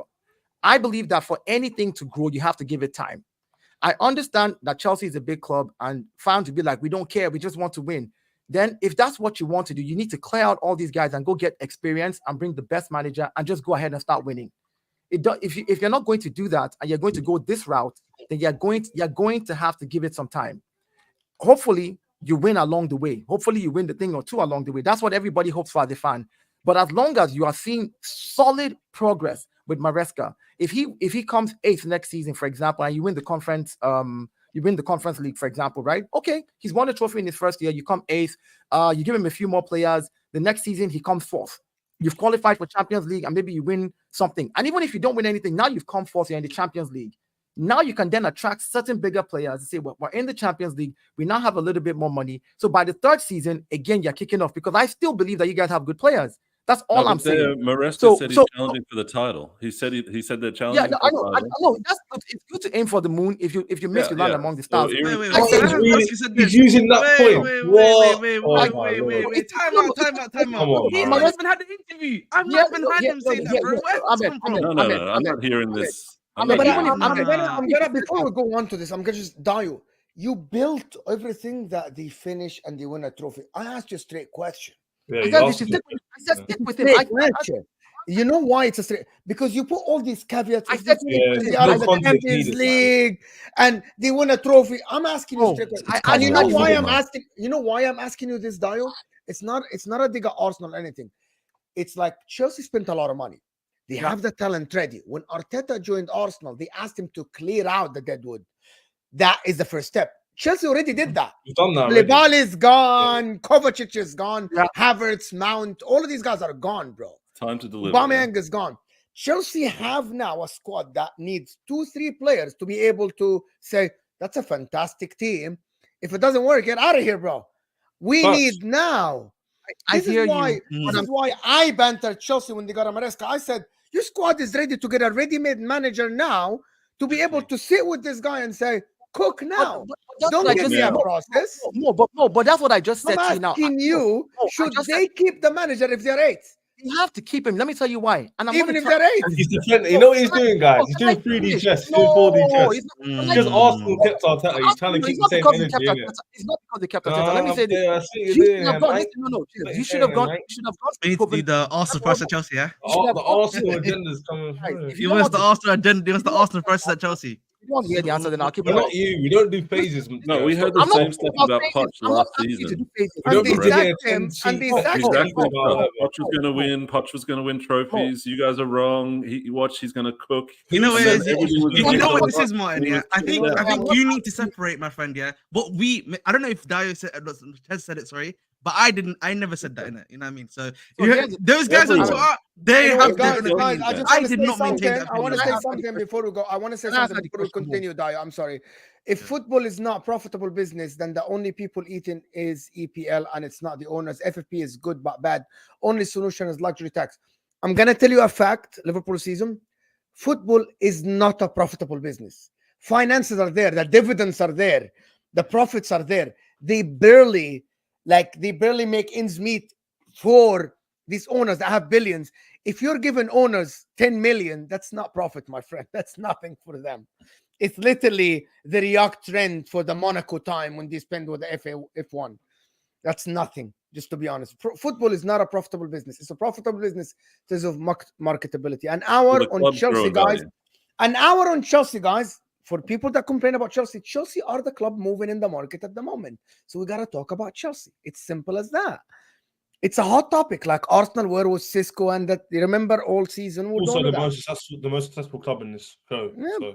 20 years. So Olise takes Chelsea from 77 goals to 115. I think you're misunderstanding the point. It's as simple as you believe that Olise, what's his name? Palmer, Jackson, and Nkunku is 50% more scary to me than Madueke, Jackson, Palmer, and Nkunku. That's for me. No, you're waffling there, mate. Maybe. Anyway, guys, Shez has to go. We're still continuing with the show. We still have to talk Eze between Arsenal and Spurs. But Shez's channel is in the description, guys. He is on the way to 1K. You guys need to go and subscribe, people. You guys need to go and subscribe. And we're still staying for a bit, of course, until the game. And we'll see. I want to say one thing before I go, though. Arteta needs to win a trophy next season because obviously it's rainy season coming up. You know, like in seasons of countries, it's rainy season coming up for Arsenal. But I think they will, and Will probably thinks he's going to finish. Didn't you pick us to win the league? Didn't I see you say something? Once at mine. I dealt with your club already. And Ahmed, your club, you might be thinking you're heading in the right direction, but just keep your head in the sand, mate, because it's not going to improve. Anyway, see you later, everyone. Bye. Okay. Ahmed, after sticking up for him. Before we go on, I want to say something about over 700 people here, guys. We can literally reach 400 and 500 likes. The like button is underneath the live chat. It's a good segue to the Arsenal and Spurs section. No. I'm just going to answer my question that you asked me before you move on. I'm not going to allow you to. But you didn't. Okay, go on. I am not saying you're going to do phases. Yes, they should stick with him because they have chosen to go down the route of choosing an inexperienced manager. If they know that their squad is ready to win now, go get a proven manager and win. If you get an inexperienced manager, then you have, because you're going to mess the squad up if he doesn't perform, right? And then now you're going to bring in an experienced guy to come and fix the squad again to now get that squad ready to win. It doesn't make sense. Stick with him and let him grow with them. Yeah, let him grow with them. That's why I said they have to stick with him. That's my response. So for anybody that says I'm saying they want to be in phases, no. If you know your squad is ready to win now, then get a proven manager. Just go ahead, get a proven manager, drop him in there. If they give Tottenham's manager Ange Postecoglou to Chelsea, he will cook. Ange will cook with those boys. Ange has experience, many years experience. He knows what to do with those players. Maresca, I don't know if he knows what to do. That's why I said, let's wait and see. I'm not dissing him. We'll wait and see what he does. And I pray he does well because young managers need to step up now. The older ones are. I pray he does well for himself, for his own career. I mean, I don't wish anybody. I said for himself. I don't wish Chelsea well, but individuals. He's a person I don't know. I'm not going to wish him bad.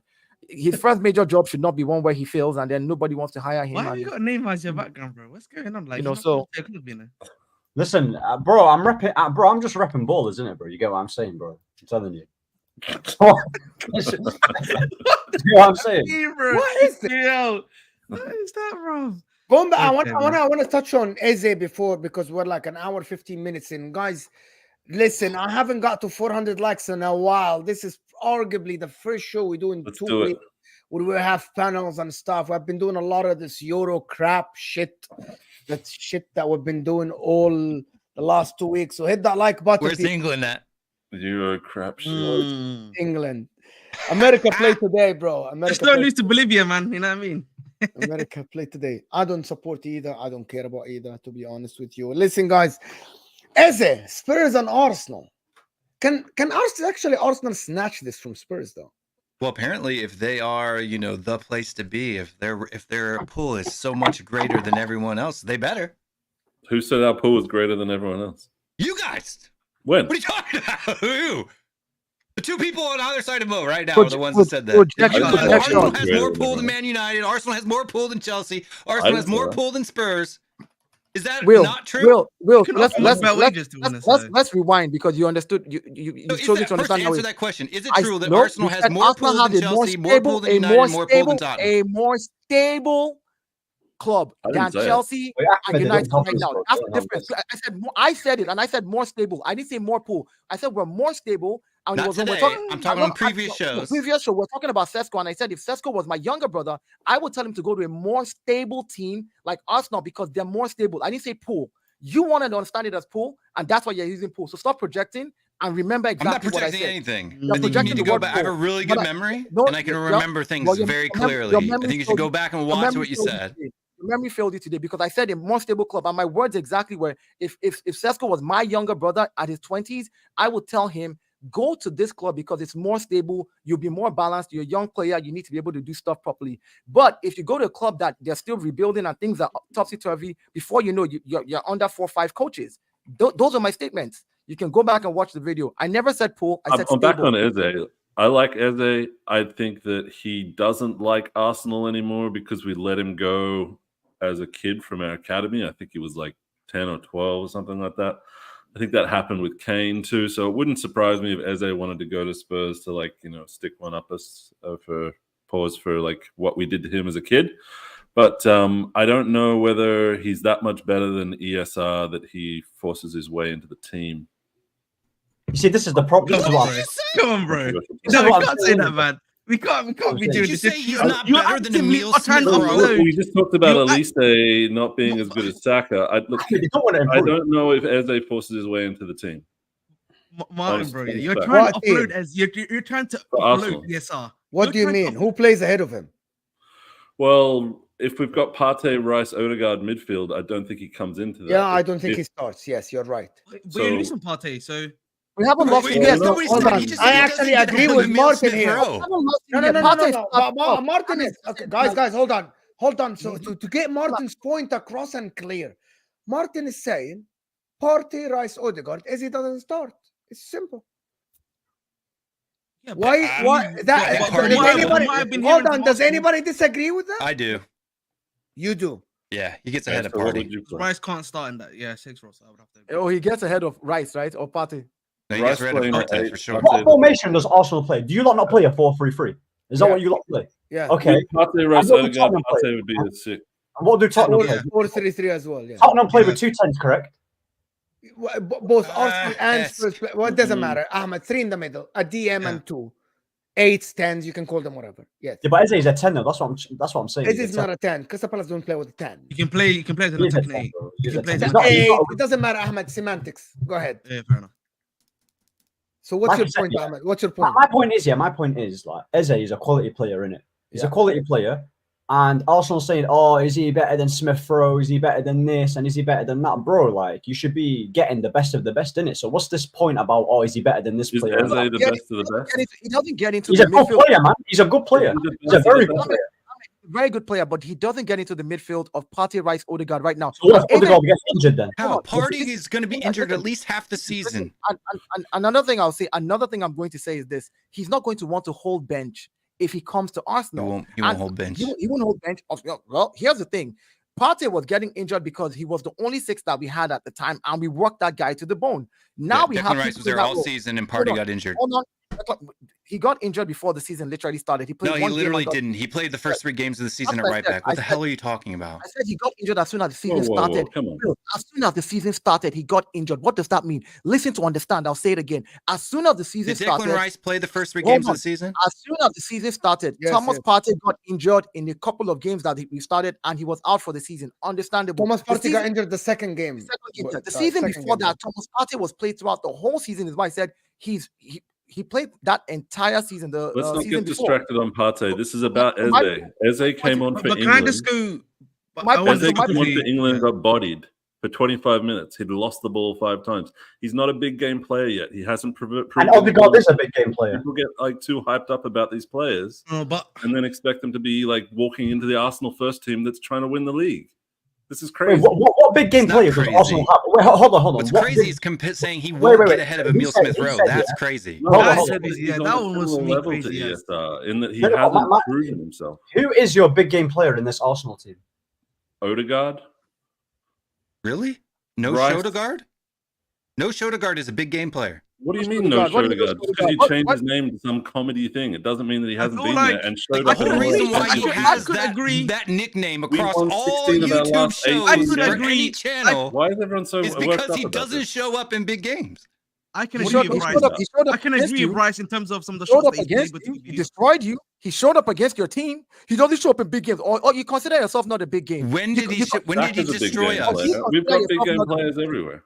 Because if you say he only shows up for small games, well, I guess you're a small team then. Because when we beat you, he When showed did up. he destroy Because us? when we He beat you, didn't he show up showed in the up. first game that we played you when we drew 2-2 at your place. Oh, yeah, Honestly, bro. I would say At the Trossard. the beginning of the Trossard's game- a big at the game beginning of the player. season, Trossard say is Trossard and a Rice, big mate. game player. I'm not No, sure but about yes. Odegaard, honestly. Jesus Hands up is for a me. big game player. Trossard, I'm not Odegaard, sure and about even I think for Havertz. me, Rice Gabriel and Trossard, I Jesus. would agree with. Rice and Trossard, I would agree with. I'm not sure necessarily on the Rice, rest. Odegaard, Rice, or Rice and Trossard, Rice and Trossard, I would agree Rice with. and Put it that Trossard. way. yes. Yes, I would agree with that. But to I compare want to just go Madison to quickly Odegaard, because Jorginho, from what I was hearing Partey. from Arsenal fans, Now you're from big what I was game hearing player, from Arsenal fans, by the way, they were telling me Partey's going.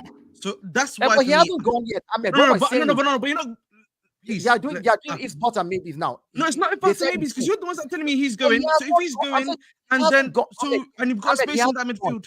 Ahmed, he hasn't gone yet. I'm saying if the league starts today, he's still in the team. So my point is, if Eze, I rate Eze, don't get me wrong, I will never diss that kid. I think he's a quality player. My point is, he doesn't walk into a midfield. He doesn't walk into a midfield of Partey, Rice, Odegaard right now. Now, if Thomas Partey leaves, right, understandable. We were linked with a bunch of other midfielders. We were linked with Bruno Guimaraes. We're linked with what's this guy's name again? Zubimendi. I don't know if any of those will come to fruition. But if we get a Bruno Guimaraes, do you think he gets into a midfield of Bruno Guimaraes, Odegaard, and Rice? He doesn't get into that midfield. I get that point you're making, You're not Dio. getting- Okay, I get that point you're making, Dio. So my But the point question is- I'm asking you is that point let's is- look at your bench right now. I Let's think look at your Eze bench is right now. better than Bruno Guimaraes. Listen. I'm just saying, let's look at What? your bench. Let's say hypothetically, I agree with you. At that the you're left gonna get eight. Sterling Field. I Not actually defending, though. Like, can Eze we is going not to improve stop your on the bench. side? Let I'm them not saying he finish. won't. Eze won't like to hold bench. Eze is quality enough not to hold bench, is what I'm If you saying. pay him, what you're going to pay him, he will hold bench. yes, well, All he yes. needs is to convince the player. Can Hey, you look, convince him or not? Listen, And Arsenal I'm- convince him or not? Listen, you can convince a player as long as you give him time to play. If a player, no player is going to say, I'm going to take my talent because you're paying me money. I'm just going to sit on the bench and be happy. He's not, he's young. Lots of players do that. No, but you know what it is? Lots of people do that, bro. Listen, You can do that, bro. Listen, lots of players do that, but any player that is worth his got and wants to do something with his life and his career will not do that.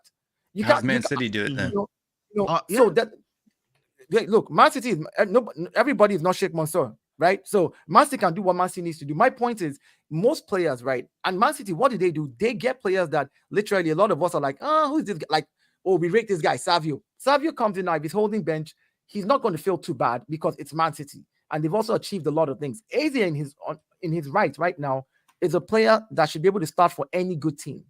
The Any big good players team. are willing to go to Man City to sit on the bench because they know their team's going to win the league. Yeah. So So if right. if Arsenal is in that spot, Yeah, why no, can't you but get big players to come I'm in not- and ride fine? We never said we're in that spot. I said we're stable again. I'm going to repeat it. I've never said we're in the same position with Man City where because we're winning stuff. And I said that just now that the big players would sit on the bench because Man City has already won a lot of stuff, so they don't mind going there. Right? The difference is if you want to come to Arsenal right now, you know that we're trying to win the league. That means you have to be that player that can take us over the line, one step over the line. You'll improve the bench, but Eze is good enough to not come and sit on Arsenal. Like, I don't think he's going to Okay, want but to that's do it. but that's something for him to deal with. But the point I'm trying to make is, listen, the amount of added value he will give you compared to the current players you have on that bench, and he could be a potential. I agree with you. I agree with you. Then therefore, why are we not doing that? Listen, No. Again, but we're linked to him. Listen, we're linked to him already. So Yeah. let's see what happens. So the point is, Of course. this argument, like, oh, why are you not doing that? We're linked to him, just like we saw we were linked to Sesko. Sesko decided to stay back. Just like somebody was linked to Olise. Olise decided to go to Bayern. Exactly. So let's, Yeah, I agree. let's see what happens. At least there's a link to him, which means that Arsenal is working in the right line, but looking for players that can be, if he's going to be a bench player, that are way better quality than what we have right now, which is what it is. So what you're talking about is what they're trying to do. Okay. So my point is, like, if you're, because I don't see him breaking into the Partey, Rice, Odegaard. Now that Partey has not left for now, Partey might leave next week. Then we'll have that conversation. Can I ask? So since you said that, Dio, I'm going to ask a question to everyone on the panel. Would Eze choose to go sit on the bench for Arsenal or go start for Spurs? He'll go start for Spurs. He'll go start for Spurs. That's what I think. I think any smart young player should do that. I'm gonna ask the question. That's what I would advise. By the way, Izzy's not that young. Izzy's 25 years old. Would a player go sit on the bench? Okay, not. By the way, the word "sit on the bench" is just vague. Would you go and battle your place at Arsenal or go guarantee the start at Spurs? Same question. Would you go and battle for your place at Manchester City or go start for Spurs? Answer these two questions and you will know where Will is coming from. I think as a 25-year-old, you're forced to feel like it's your time now, you know? Yep. And I think going to Spurs with the system that Ange is playing, I think would suit Eze very nicely. Like for people in the chat, I've rated Eze for 5 years or so. Like I wanted him to succeed greatly and I would love to have him at the club, but I actually don't think that he's quite there yet. Maybe he will develop that killer instinct and the physical attributes the Premier League needs, but I don't think he's there yet for us, but I think he could develop it. And then Spurs is a good place for that. And I've seen him all lovey-dovey with Spurs fans. Little bro in Spurs. He's literally been playing in the Premier League his whole career. Yeah, but he hasn't been dominating. He hasn't in the big games that Palace play. Are there any of those? He's literally, he's a mid-table player. He's literally one that keeping Palace above 15. Yeah, but that's not a title-winning credentials. He's carrying a whole squad, carrying a team, and keeping them above mid-table. Let me ask you a question, Will. Let me ask you a question. No, Will, let me ask you a question. Does Eze, same way Rice was doing with West Ham? Let me ask you a question. Does Eze improve your squad? Yes. Like Eze breaks into your first team. He challenges in the first team. No. Your first, not challenges. I'm saying your first 11 that you said last season to me was better than Arsenal's first 11, which, you know, we've had that conversation. I'm not going to bring it up. You said that your first 11 man for man is, and I'm not going to argue that. Better than Pepe Matasar. Absolutely. Is Eze better than Elise? Bro, the two. Is Eze better than Elise? They're equal. They're two different players. Okay. Yes, they're different positions. Yeah. Two different profiles. One plays in the front line, one plays in the midfield. So I'm asking the question again. You're saying Eze breaks into your Tottenham first 11. Who does he displace in your midfield? Pepe Matasar. Easy. Okay, then go for him because he will come to you. We are. Rather, Is he going to him? Yeah, I thought you guys, both you guys are going to him, right? No, but you know what? That's the whole point of the conversation. Is we're both apparently going for him. I think he's going to go. I think he's going to go to Tottenham because he'll get first team play right there, right now. That's all I'll say, Ahmed. Yeah, he gets first team play at Arsenal too. Yeah, I don't think he gets first team with the current as Partey leaves, it's a different conversation. If we bring in another midfielder, it might be another conversation. The question is why isn't I've actually clocked it, by the way. I've actually clocked it. I want to go for him because he doesn't fit our actual team. Listen, I've actually understood their mindset now. I've understood Arsenal's mentality. They don't want to improve the first 11. They actually don't. They just want cover off the bench. They don't want to improve that first 11. You see how they talk. Why we don't want Eze? He's not better than any of our midfielders right now. Yes, he's better than Partey. But let me finish. Partey is the most overrated player at your club.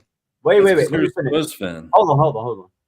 Like I said, I'm not saying it because I'm a Spurs fan. I'm saying it because saying everything because you're a Spurs fan. No, I'm literally not. Your core. Literally not. This is mine. But thanks for the compliment of being a Spurs fan, true to my core of Spurs. Thank you. I appreciate it. Hold on, I'm not. I disagree with Will. By the way, Thomas Partey is arguably one of the best DMs in the league. No. 100% in my opinion. He's better. He's better really DM than a lot of people, to be honest. You know what's magic? That's a subjective opinion. My point about it. Bruno Guimaraes. Hold on, people. But hold on. The fact that Arsenal fans are still gonna put their season on the line for the injured Thomas Partey is worrying to me. No, it's more like why haven't we moved on from Thomas Partey? There's leads that he's leaving. I'm saying what I was explaining to Ahmed. I said as of today he hasn't left yet. So I'm talking based factually. So you're gonna live with that thing? No. Here what I'm saying. Okay, so I'm gonna. What if he doesn't go then? Okay, so Dio, what if he doesn't? If he doesn't go, then they've already said they're bringing another midfielder, which means that he will then drop in tier. Which means he's going to that again. I'm sorry. I can explain Jorginho as well. Like there's issues. If we're bringing this Zubimendi, or we're bringing it Guimaraes. So why not Eze? Listen to what I'm saying. Then we drop Declan Rice to the 6. We play Bruno Guimaraes and we play Odegaard. we still have a strong midfield. That's what I'm saying. We bring in Zubimendi. Bro, Eze in that left 8 is better than Bruno Guimaraes. Oh, they don't want What are to you talking about? Hold on. Why are we talking about Bruno Guimaraes? Yes. Hold on, guys. Bruno Hold Guimaraes on. and Eze. Bruno Who's better? Guimaraes for the last Bruno two Guimaraes seasons. and Eze, who's better? Just hold on. Bruno Guimaraes, for the last 2 seasons, we have watched him in the Premier League, a season and a half, has played one position only. So he's only proven in one position, which is the 6. The fact that he wants to play as an 8. Hold on, let me finish the point. Please, Dayo, please. Let me finish the point. You rely on Bruno Guimaraes to play the 8. That's hope. Right? Bruno Guimaraes. We just swap it. Simple. That's what I'm saying. So you're getting a 6. Okay, hold on. So you're getting a 6. Okay. Now Eze has, if that's the case, yes. But you said Rice and Bruno Guimaraes in 8. In my opinion, Eze is a much better player on the ball and going forward for a team like Arsenal than Bruno Guimaraes. The guy can carry, can pass, has more experience in the Premier League. Right? He's not gonna play the 6. Rice is gonna be the 6. That's if Partey is not fit. If Partey is not fit. When? If Partey is fit, when Partey is not fit. Eze is an absolute baller, bro. I'm not saying he's not a baller, Mo. You see, this is what you keep doing, this agenda thing. I am not saying he's not a baller. You're saying he doesn't break into your first team. That's what you just said. What is the agenda, Dayo? What is the agenda? Tell me, what agenda? He doesn't break into an Arsenal. Okay, Arsenal is linked with Onana, for example, right now, right? Onana is a 6. Onana is a solid 6. If we bring in Onana as a 6 and Rice as an 8 and Odegaard, does Eze break into that team? No. So, and I said Eze will not want to hold bench for Arsenal if Tottenham is going to give him first play, consistent games. So he would rather go to Tottenham. And I agree, the guy is a baller. I like him. But my point is, the players that Arsenal are going for right now, just like Ahmed is about to say, Arsenal doesn't want to better their first 11. Stupid. It's true, stupid, though. It's true. Hold on, can I ask a question to the panel? Dayo, you think a midfield of Rice and 6? Hold on, let's compare the two midfields. How are we not better in our midfield? Hold on. You think a midfield of Onana at the 6, who plays for Everton, Rice and Odegaard, is better than the midfield of Rice at the 6, Eze and Odegaard? But what have we just seen with England? I think Onana is the more solid profile in the past. But England's the outline, my friend. We've got Gareth Southgate. We've got Gareth Southgate as the manager. This is what everyone's by the way, Bellingham you want to base it off what about the time when the US played Ghana and Weston McKennie made Thomas Partey look like he had 2 left feet? Literally made him fall to the pitch. What are we talking about? Why are we yelling about something? Because you're basing Eve's performance off of one game. It's not even one game. Your point, Martin, about the 20 minutes, I can make it about Saka's second half. Because you're opening a Pandora's box, right? Like, what does Arteta want to do? Does he want to play Rice as an 8? Rice has been learning this role where he's become part of our attack and he's scoring late goals and he's doing set pieces. That's why he's an 8. That's why he's great. Sign a 6. Is he an 8? Is Rice an 8 or is Rice a 6? Because on a game-by-game basis, depending on the opposition, we've been playing Rice, Jorginho, who in the big games has proved very good for us. I would not be relying on Eze in a big game to carry the team. And I saw it against England. I said, he's coming on. This is your big chance. He got his ass kicked 5 times, lost the ball, did nothing. Using so did Thomas Partey. Wait. Hold on. Slow down. Were you watching the game? Wait. So you're using England, as an example to beat down Eze, the same England team. He's 25 now. Hold on. On the global stage, and he choked. Hold on, because this is what I don't like here. This is what I don't like about Arsenal fans, and I'm about to expose you a lot. Yeah. Okay. Last England game. The 2 worst players on the pitch were Declan Rice and Jude Bellingham. Yeah, those are the 2 worst players on that pitch. Yeah. So these guys are talking. Hold on. Wait. Let me finish here. You're talking about Eze this and Eze that when he came in as a sub. Yeah, he's not even a starter for England. Declan Rice stank it for England. You cannot be using that example. Yeah, when it comes to England, because that team is set up like a mess. Yeah. None of them players, only barring the exceptions, that are doing all right. So you can't be using that as an example. I've said it many times. Arsenal fans are so obsessed with their first 11 that when they hear another name that might displace their current one, they get scared and they're like, nah, let's focus on the bench. Yeah. Whether Eze starts, hold on. Nobody has said focus on the bench. Don't do that. Don't do that. Nobody said focus on the bench. Ahmed said focus on the bench. See, he doesn't let anyone finish. Ahmed is the one. No, I'm not going to let you finish. I'm not going to let you finish because he doesn't let anyone finish. No, because you're going to start. Dayo, can you please let him finish, please? No, he's going to start. Dayo, let him finish. Dayo, let him finish, and then you can respond. Dayo. Ahmed is the one that said. You don't. Ahmed is the one that. So I You mean, get to choose whether you let us finish or not, my man. So rattled. Dayo, let him finish. No, finish now. Finish now. I've made my point. Ahmed is the one that said bench. No Arsenal fan here said bench. Ahmed said it. Nobody here said it. So when you're speaking, you literally just said Eze's not better than this and that. Yeah, that shouldn't even be your mindset as a club. Like you lot are Arsenal. Yeah, your standards should be getting a Premier League. That's where you lot are. You lot are supposed to be the biggest club in England. What does that mean?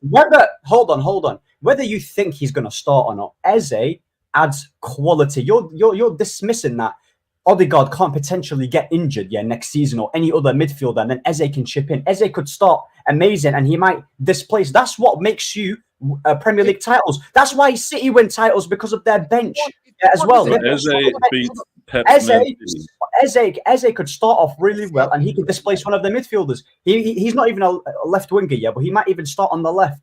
Yeah. You guys are nitpicking because when we talk about go get us, it's a difference of opinion. Like I don't think Eze is going to be good enough to make a difference, and you guys are all like, I don't think Eze is good enough to make a difference for Arsenal. To beat Pep, we need better. To beat Pep, we need better. Is what we're saying. That's what I'm saying. To beat Pep, I need better than Eze.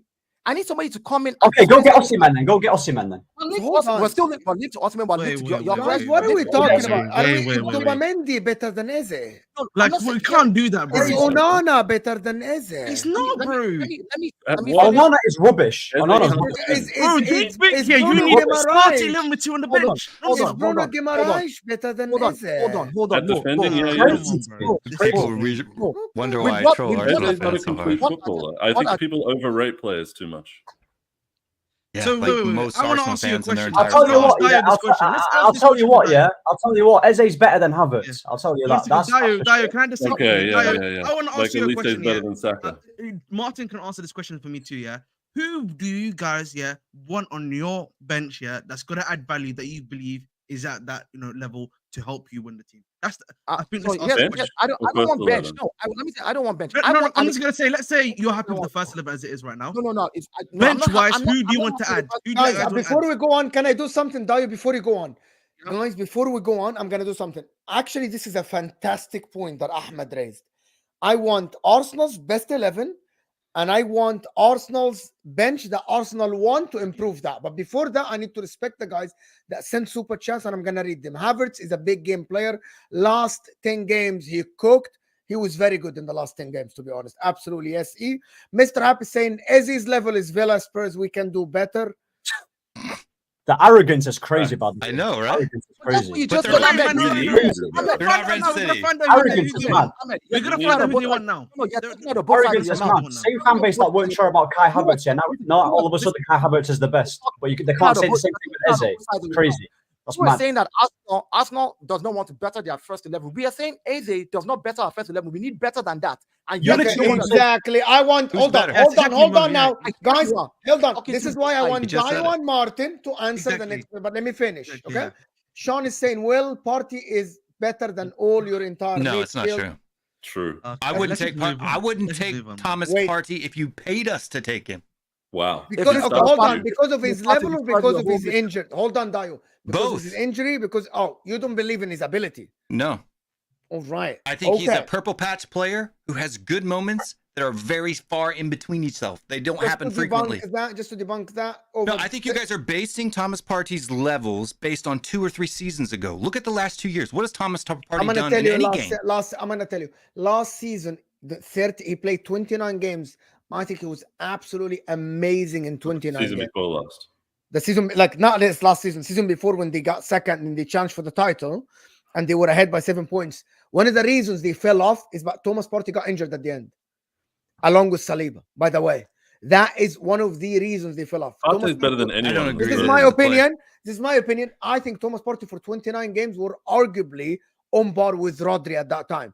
But he fell off since March when they drew to Southampton that game, and he got injured, and that was it.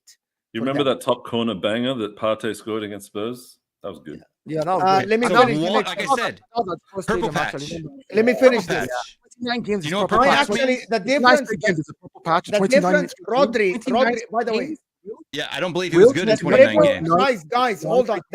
Guys, League is a Yeah. purple the patch. triple patch, season, the triple season, Rodri was so consistent towards the last game of the season, and Thomas Partey fell off in game week 29, and that's why Arsenal fell off. By the way, he was amazing for 29 games. Google it, bro. Google it. By the way, I'm doing it right now. And forget What is that. amazing Rice cannot about play Thomas the sixth Partey. position. He's not good as a six. He's not six. Yeah. And he's not an amazing 8, by the way. He's not. I've been trying to say about this, Mo. People, But I think he's a very good 6. By the way, Declan Rice in the What have beginning. you been trying to say because of his England form? I'm gonna what is say Thomas one Partey thing. good at? Guys, let me just respond to Super Chat. In the beginning of the season, when Kai Havertz was show-horned in that midfield on the left, if it wasn't for Declan Rice's work ethics and the number of passes and how he defended the transitions, Arsenal would not have been able to go toe-to-toe towards the end of the season. This is why I think Rice is a 6. He's not your passing 6, but he can do it. But he's very good in covering distances and defend in transition as well. Proved the Liverpool game.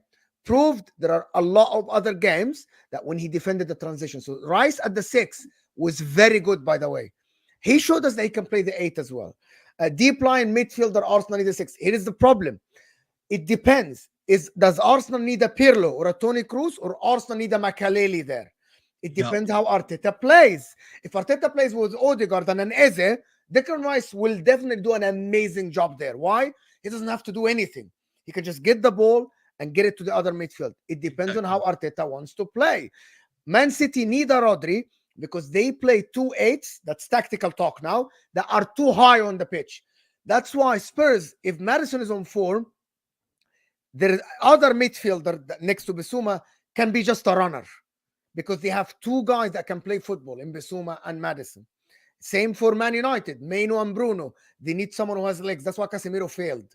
By the way. But a Madison as So you admit that? So Mo, do you admit that Rice is average then? Like I've been saying. No, he's not.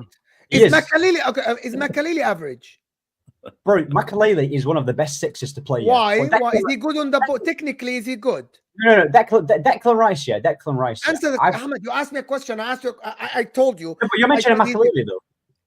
You asked me, do you think Declan Rice is good? I said when yes. did Rice play no. badly? Hold on. You said no. Let me just debate this with him. Simply, I'm gonna just point.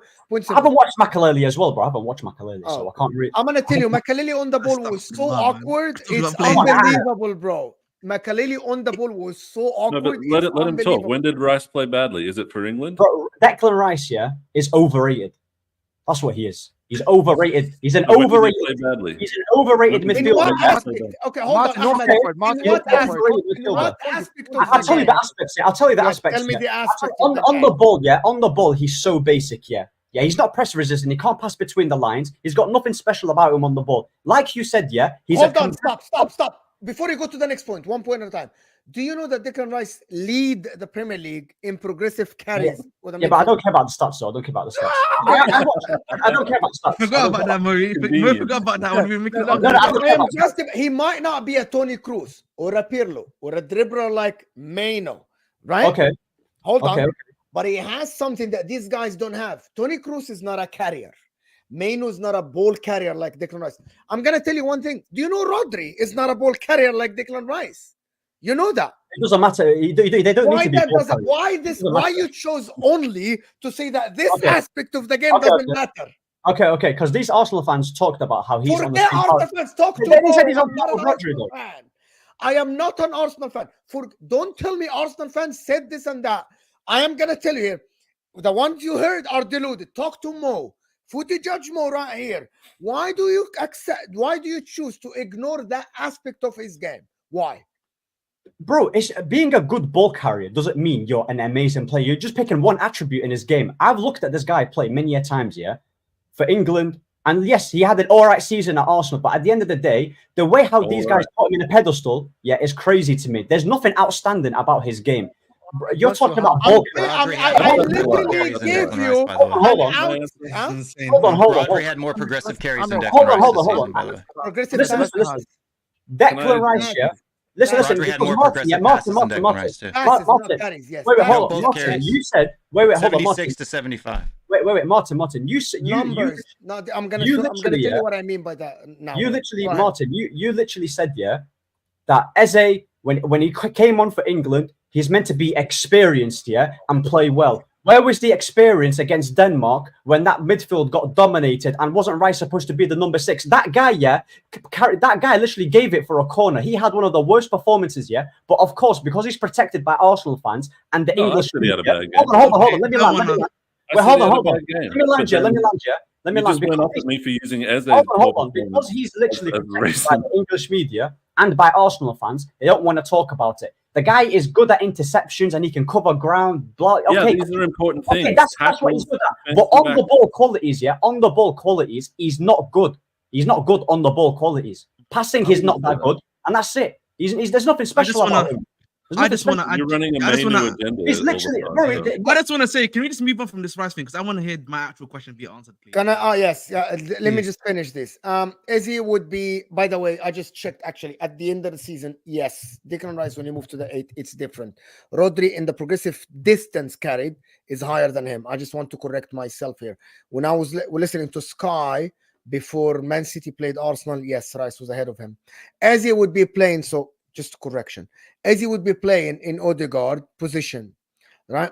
Not Rice as 8. You will have Eze, Odegaard, Rice, and that's not defensively as strong. Bruno, Rice, Odegaard. Yes, but Arsenal don't need that because they have an amazing defense that can stop, especially with Timber being added there. Ben White, Timber, Saliba, right? And Gabriel, along with Declan Rice in front of them, is enough. That's why elite clubs, not elite. That's why the best club in the world in Man City definitely play one DM and play everyone around them with someone inverting, defending enough.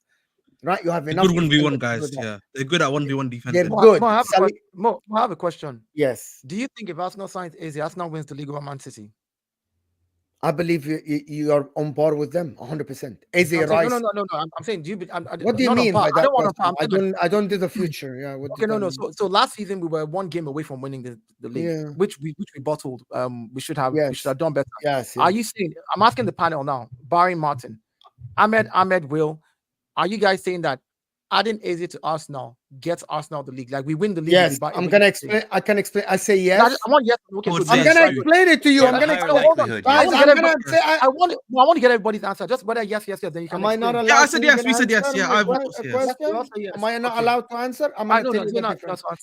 Eze on the 8 on that left side in the Havertz role that he played for the half the season, the beginning of the season, is 5 times better than Havertz in that role. You can have Havertz up top. You can try to replicate. 5 times better at what? He's better than ball carrying, passing, connecting the play, dribbling. Aerial duels. I literally answered you. There's other things. Eze is not going to win an aerial duel to save his life because he's just a little guy. Like he's not 6'4". So because he's a little guy means he can't win aerial duels. Like literally, William Saliba is like. By the way, I need to finish. There's more to the game than just being like a baller. Wait, no, hold on. You're saying that. You're saying that because he's short means he can't win an aerial duel. When Saliba is far taller than Christian Romero, and Christian Romero in aerial duels is like 30-40% better than William Saliba. We're talking about Eze. Your point was he's short. He's a small guy. Because you're not answering the question. You made a statement saying he was a small guy, so he's not going to get aerial duels. What evidence do you have that Eze is not good at aerial duels? Tell us the stats. Eze not being good in aerial duels. For that, Martin, you literally said one aspect, and I'm telling you, Eze, better passer, better shooter, better dribbler, better ball carrier. Exactly. So maybe Kai Havertz is better than him in aerial duels, but I think in every other aspect, beating offside traps and like forming part of the front attacking that's why he can be a forward. Hold on, that's why he's a better forward. But I say in every single, do you agree or disagree with me in all the footballing aspects? Maybe aerial duels, he's stronger. Kai Havertz. By the way, I think Kai Havertz is a weak player actually on the ball. Right? He's a weak player. No, I disagree with your assessment of the Havertz in the first half of the season. So coming from a different standpoint. Okay, we have different standards then in terms of like assessing the number 8. Well, Which is a number why, eight's played which is differently. why, which is why people say that Let you me lost finish. the Push out season. over me, bro. Come Oh, on. go ahead. Go ahead. Arteta plays a system where his left 8 joins part of the attacking line, which is why we see Rice and Havertz the furthest man forwards quite often when they're playing in that position. And the left back comes into the midfield and replaces them in a sort of a passing position there. It's not a standard 4-3-3 that everyone tries to run. It's not a left 8 that has to get up and down the field. They need to be part of the attack, win the ball, hold it up, link up play. I don't think Eze is very good at that kind of stuff. He's very good at being like a 10, roaming around, having freedom, not defensive actions. There's a lot more to the game than just doing step overs and like short passes. So That's what I'm trying to get at. So I'm going to ask you a straight question then. Okay. You get an elite striker next season, Osimhen or Isak, or you get Gyökeres. Yep. And Thomas Partey leaves. Is injured, leaves. Injured. And you sign Eze. Give me your starting midfield. So we've got Osimhen. Okay, you have a striker that will start. Osimhen, Isak. Okay. And you signed Eze. Thomas Partey is not there. So here's the midfielders you have. You have Jorginho. I'm Rice, going to annoy you with this. Odegaard, Eze. I don't annoy me. You're going to get mad at me because I'm not going to say Eze. I'm going to play Havertz left 8 over Eze. So you're going to play Odegaard, Rice, Havertz instead of Jorginho, Rice, Eze. Odegaard, and Havertz holds bench. Okay, so can you give me? So you have 4 midfielders there. You have Eze, Jorginho, Rice, Havertz 5, and Eze. Give me the first lineup, the second lineup, the third lineup. We know that 2 players are going to start. Which is, are we playing Odegaard Man City or are we playing like Nottingham Forest? I don't know. These are the questions which will decide who gets to play. It's like a horses for courses, if people know the phrase. Okay, most of the time you're playing the other 17 teams other than Man City. Okay. Okay, so who's your starting midfield? You said your first choice I'm a big is Rice. Jorginho fan, so I'd probably play Jorginho, Rice, Odegaard as my primary. So you're gonna bench Havertz? Yeah. Probably. Well, For I'd sure. play him as striker, like on and off with the other guy. Okay. Yeah, I don't know. I'll bench Havertz. I don't have for any sure. sympathy for players. I'm not like trying to protect anyone. I think that everyone's up for sale. Everyone But can you be think replaced. Eze is the last one to you would play? So if Jorginho's not there, you would play Rice, Havertz, Odegaard instead of Eze on the left. I'd play Eze in the FA Cups. All right. Why talk about Eze when Wharton is right there? Because Eze is an advanced midfielder. Wharton is a deep lying player. It's completely different, my friend. Get Eze save party for the big games. Maybe that's an option. But they have Havertz. But Martin just said he'll play him in the FA Cups. That's exactly what he just said. Save party for the big games and let Eze play the FA Cups and all the other cups. I mean, but my thing is at the same time, I'm done. See, I think they've got Champions League. You see, let me tell you where I stand. Right, you gave that analogy. That let's just assume that that's who we signed. I want an Isak, and I want Havertz to be coming off the bench. I want Havertz to play FA Cup. I want Isak Havertz to play FA Cup in my midfield. If you can get me, what's this guy's name from Barcelona? Just his wages are way too high. Jeez, skipped my mind again just now. Oh my god. You okay? I'm fine. Okay. Love this. Arsenal overdrive, man. You know what I mean? It's battling too long. Sorry, excuse me. Hold on. You okay, my friend? Yeah, he needs something. Okay, go ahead. It's okay. Arteta plays with deep. Are you good? You're choking. Did you eat something? I'm not going to faint on the light. Are you eating your words? No. So like I said, so for me, my midfield, what I would do is get me a Frankie De Jong. I'll be happy. Right? Okay. I'll be happy. Like Kimmich. I want Kimmich. I want us to step up. Like I want the guys we have now to be the bench players. Okay. I'm happy for Gabriel Jesus to come off for Bukayo Saka on the right. I'm happy for that. Like I would rather have Bukayo start a game and then Gabriel Jesus come in if I need to rest Bukayo. But I don't want to have Nielsen. We actually need to answer. We need to answer because we need to move on. The game has 5 minutes left. 5 minutes. Is Eze a potential player or is he a right now player? Because right now, is it for me? Right. For me, I think Right he now. still has he's still got development to go. I actually think Eze is a right now player. Arteta plays with a deep line midfielder, which was Declan Rice, and it worked. And I think Declan Rice is great. If they had a left 8, I think it would be fantastic. Simply, Ahmed just mad. Rice scored versus Man United. No, Ahmed has been saying that for a while. Listen. Let me say something real quick. Yeah, when he was at West Ham, my TikToks are there. I've been saying it even at West Ham. It's not an agenda. Yeah, I don't see anything special with him. Yeah, I don't see anything special with him. That's okay, it. He lacks in progressing the ball. Is that Declan Rice then? Maybe. But they have Odegaard, and if they get Eze, I think it'd be fantastic. Anyway, listen, there is only 5 minutes left or less than that because I know everyone wants to watch the game, and myself as well. Oh, yeah. We're going to get to the answer of the question or not. But anyway, I think we answered that when people said about the starting lineup of Arsenal. The only thing they need is a center back and I think a forward, in if better than Kai Havertz, which is not going to happen because there is not a lot out there, to be honest. That is affordable. But listen, you need to sign a midfielder or at least sign a hospital bed, one of the two, because that's where Partey's for Thomas Partey. That's the problem. Relying on him is too much. Is a risk. Well, that was the issue. Mo, I said this. I said in 2022-2023 season, we only had Thomas Partey. Yes, and we have Mohamed El Neni, which we could not rely on. So, which is why when Thomas Partey broke and down, Jorginho, second half of the season. Jorginho came in second half of the season, though. We got Jorginho in January. So, we had Thomas Partey. By the time Jorginho was able to blend into the team, and Jorginho, I think the first couple of weeks, he also came in with a knock from Chelsea, which he did not play immediately. So, we had a season where we relied on him too much. And that's why last season, all of the reoccurring injuries, when he played the first 2 games, it started again. But now that we have other people playing in that role and they've also blended in, if we can manage him, I'm not hung on him. If we get rid of him, I want somebody better. But if he's going to stay, my point is we manage what we have with a better player.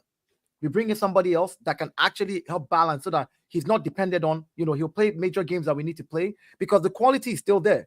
The quality is still there. I mean, I would never say, like, at the end of the day, for me, like I said, if Partey leaves, get me somebody better. That's all I care about. I don't want us to be doing we got rid of Partey, then we're getting somebody who's up and coming. But we've gone past that level. If Partey is leaving, get me somebody better. If you want to get me a striker, if you're not getting me a top striker, don't bring anybody in. I'd rather you don't bring in, because there's no point having that person. They're not going to make us beat Man City. They're not going to make us win the league. So why are you bringing them? Any player that I get that cannot get me the league is worthless to me right now. That's all I care about. We've gone past that. That's why I think Eze will actually. Eze does not do for me. That's my. What big games has Eze performed in to give him this reputation that he's going to be a title-winning player? I don't know. That's all I'm saying. Eze doesn't do it for me. He's played 0 big games in his entire career. And so when did Virgil van Dijk do that before he joined Liverpool? With Southampton. So we're saying Eze the Virgil van Dijk Southampton player. I feel like he's close to that. We don't know until. I feel like the difference between a big game and consistency. I feel like Eze's been a consistent player. Ahmed, we've gone past that stage, though. Will, that's what I'm saying. There was a time when Arsenal could go out there. We got the Salibas, loaned them out, did this, did that. Now we built a team that has challenged twice and has bottled it twice. We don't longer need players that we're going to hope. Let's see whether they're going to. We need to go. Fair enough. Fair enough. I can hit that. You know guys, we gotta. We have to end the show. It's 2 minutes left for the game, guys. I want to thank Martin, Will, Dayo, Ahmed, and Ahmed. Both Ahmed's channels in the description. AA United and The Bridge is in the description, and Banter on the pitch in the description as well. Stay here. Don't go anywhere because this takes you to HUSAM's watch along. And this is football. He's doing the Liverpool derby, of course, with Szoboszlai and Andy Robertson. That was a fantastic and a great show. I actually missed this show. We're gonna do it another time this week. 100%. We have to. This is an absolutely fantastic. I hope you guys got entertained. We're all friends here. People think we're fighting. We're actually not fighting. Everyone's smiling. There's no fight. It's only football, as I always say. We're gonna see you guys soon. Stay here. Don't go anywhere. And go to HUSAM and just support his channel. Stay here.